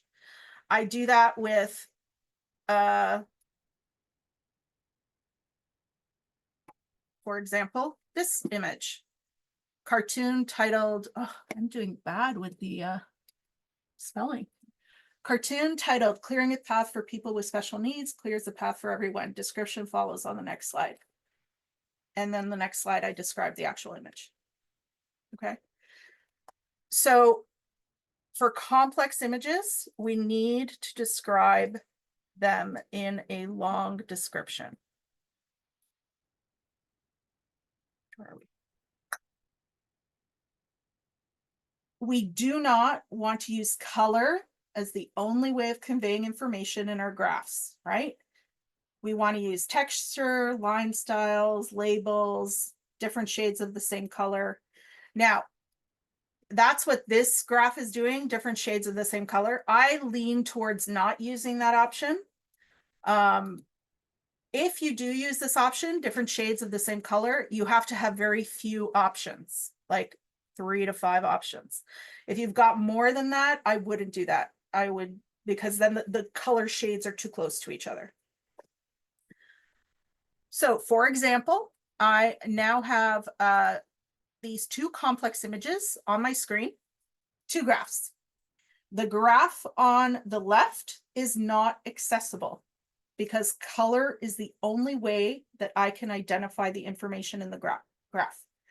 The graph on the right is accessible because it's color, it's line style, and it's labels. I've got 3 ways to identify that information.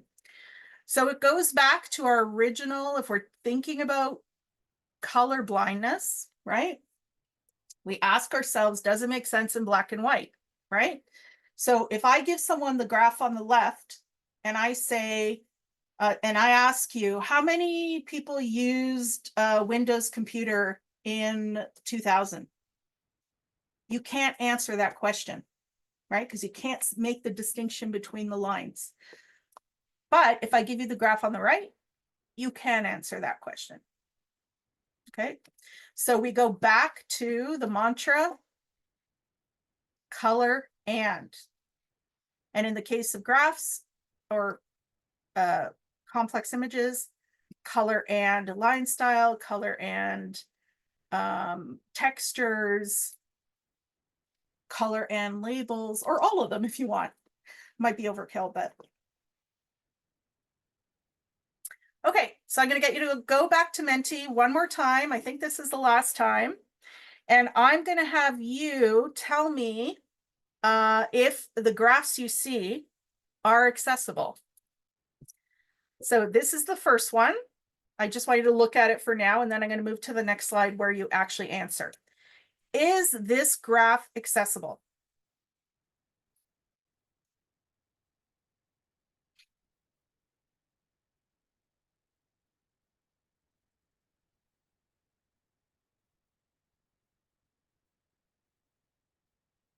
All right. So, no, it is not accessible.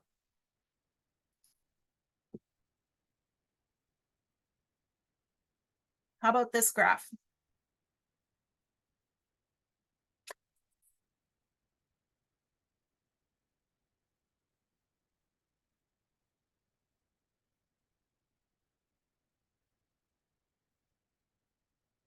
No, that one is not accessible. How about this one?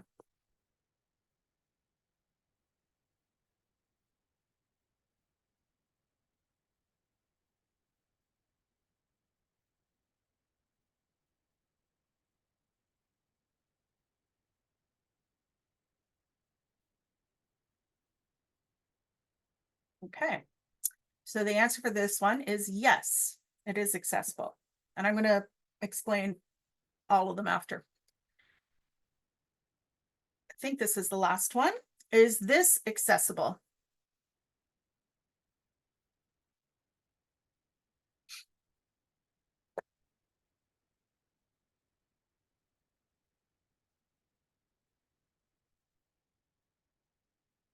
Okay, the answer is no.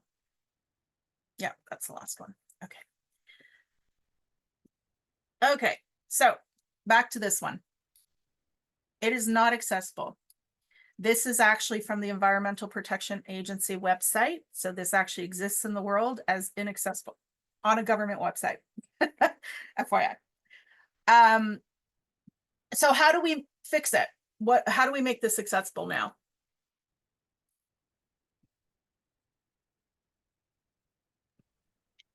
Texture? Yeah, I could add textures in here. It might get a little bit tricky here from a design perspective. So again, we're doing that mixer thing, right? But yes, technically texture would be good. You could also put labels on each of these pieces. Again, might get crowded right around here. Another thing you could do is in the legend, you can actually put the values in the legend as well, right? 45%. Sorry, my writing is bad. 45. Here I would put 32. Here I would put 12. So people can make that connection, the visual connection to the numbers, right? So all of those would be possible, or options. Possible options. For this one, simple fix. Again, we can put shapes, right, on our points. So that's a triangle, that's a circle, that's a square, right? And now we have a visual distinction, color and shapes. In this case, it was color and labels, or color and texture. In this one is accessible because, again, if we ask ourselves that question, does it make sense in black and white, right? The answer is yes, because in this graph, the color does not matter in understanding the content. So if the color doesn't matter, then it's accessible. That is not the case for this graph, right? I have to understand if it's, before I've marked it up, I have to understand what color it is to understand the information. Same here. I need to understand the color to understand the information. Do not need to understand the color. And then the last one,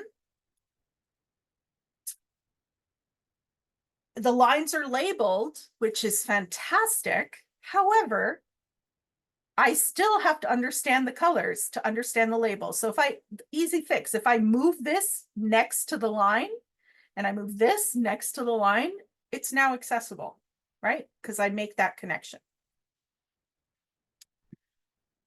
And this one was not in the slides, but I'm interested also, which of these are accessible?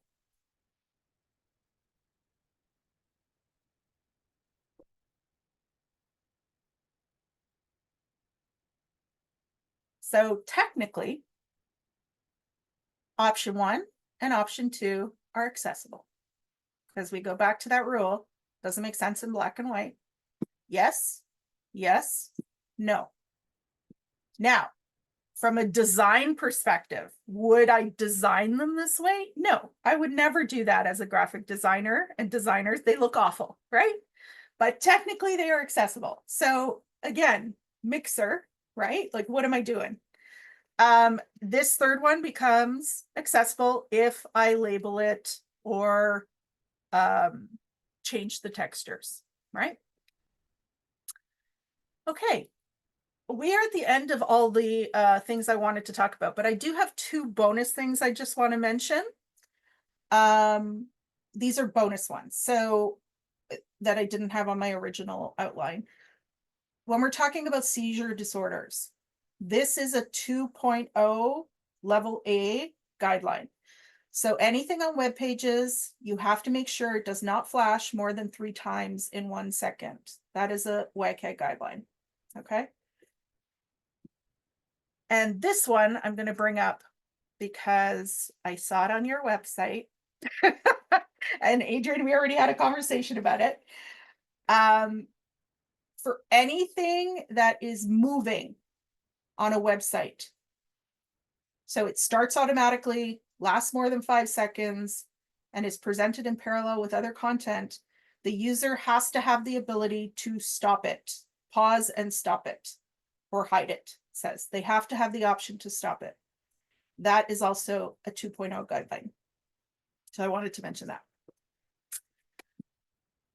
And my final thoughts from Haben Girma, again, there is a myth that there are 2 kinds of people, dependent and independent. And the truth is we are all interdependent. And that's it. That's what I had to talk about today. Does anyone have any questions about anything I spoke about or anything else? Jill? Yeah. Yes, thank you, Gina. So I jumped in a little late. I was having trouble with the Zoom link at the beginning, so I didn't get to introduce myself, but I'm the Chief Creative Officer who, you know, we come into conversations about this compliance every day. I have kind of 2 questions. The first is, well, I'll do the easy one first. Is there a resource for, you know, we design a website or we design something and we can just gut check it to make sure we've dotted our I's, we've crossed our T's, we're following best practices? Because sometimes we do work for our clients and it's a lot to think about and we always want to do the right thing. And you've taught us a ton of principles, but is there that kind of like we're like right about to present and we just want to make sure we've got it all covered? That's my first. Yeah, there are some resources out there. Nothing is perfect. Nothing will tell you everything. And that's why it's important to know the information. For website and maybe some of your designers know this already. For website checking, there's 2 popular ones that people use. There's one called Wave, like Ocean Wave, and there's one called Axe. And if you're a web developer, you want to do both. If you want to check with both, because they tell you different things. I forget, I haven't checked a website with them in a very long time because that's not part of what I do, but one of them is more technical, like very technical. You have to understand like coding stuff. And the other one is a little bit more like, oh, color contrast is not good. But I don't remember which is which. I think the Wave one is maybe the more technical one, but I'm not 100% sure. But I as a web developer, I would use both. Okay, when you say Axe, is it AX, AX? AXE, I believe. Okay. And then my second question, so I feel like, you know, it's definitely helpful for all of us to hear the reasons why and all the different communities that need this accessibility. But I think it would also be good to know, like, what are the absolute mandatories for compliance versus like, these are things we should be thinking about because the more inclusivity, the better. And I don't mean to say this in a tactless way, but like, they're nicer to have. They're like sort of, if you kind of commit an infraction, you can kind of at least know that you're committing an infraction and do it choicefully, but versus like, no, these are the basic mandatories that you need to do for AODA compliance. So everything I talked about is mandatory. The only one that wasn't is the first one, the fonts. The AODA, not AODA, sorry, WCAG specifically says, it doesn't say sans serif, it says legible. That's what it says. So it's a little vague on what legible means. The sans serif is a recommendation by the CNIB, the Canadian National Institute for the Blind. And that is sort of a general understanding in accessibility communities that you use sans serif fonts. But there is no legislation saying you have to use a sans serif font. But everything else I said is mandatory. When we're talking about how to describe images, that is philosophical. There is no exact, like the WCAG does not get into, it's very like technical, right? But yeah, everything was important. Because I know when I've done some more global work, like the UK has some, you have to share broadcast through some organization, or it's actually some doctor who makes sure that it doesn't have the flashes for seizure disorders. And so I think we do a lot of our work is North America, so US, and I that would be my next question. Is this all North America? Are there different regulations for the US? Yeah. So the US does have different regulations. They have what's called the ADA, American Disabilities Act. It complies with the same level as the AODA, so WCAG 2.0, AA. The only difference, and I haven't read the ADA, but I do know in the the AODA, there's an exception on, it's technically a 2.0 AA, but it's talking about live events. So in a live event, having a sign language interpreter. Okay. That is not required under the AODA. It might be required under the ADA. However, what I just said is required by government institutions, not by average public or educational institutions. Right. So that's an exception in the AODA, even though it's a 2.0 AA standard. It's exempt. Got it. That's, I think, there's another one like that. I can't remember what it is off the top of my head. Something like that as well. Oh, it's around described video. It's around described video. So technically we do not, under the AODA, it's exempt. We don't have to provide described video. Captioning, mandatory, but describing it is not mandatory. That could change in the future because it's also a 2.0 AA standard, but it's exempt currently. In the US, I'm not sure. They might have a requirement for that. I'm not sure. I don't think so though. There's so much stuff on out that doesn't have it. So yeah. Thank you. And that's actually why I like to show those videos of Haben and Antoine, because those are two very good examples of very accessible videos in how they've been described and how they've been captioned. The described video with Antoine, Antoine had the described video. Not required though. The described part, not required. Thank you. And then you can even get into, I could talk for hours. You can even talk about described transcripts. Like in the work that I do, if I create a video, I always provide a transcript. But I don't necessarily go deep into the description of what's happening in the video. I will always do the closed captioning. If different people are talking, I identify the different people. Sometimes I describe emotion depending on what's happening. But I don't go into like dog ran across the field as Tim was, like they did in the Antoine video. Any other questions?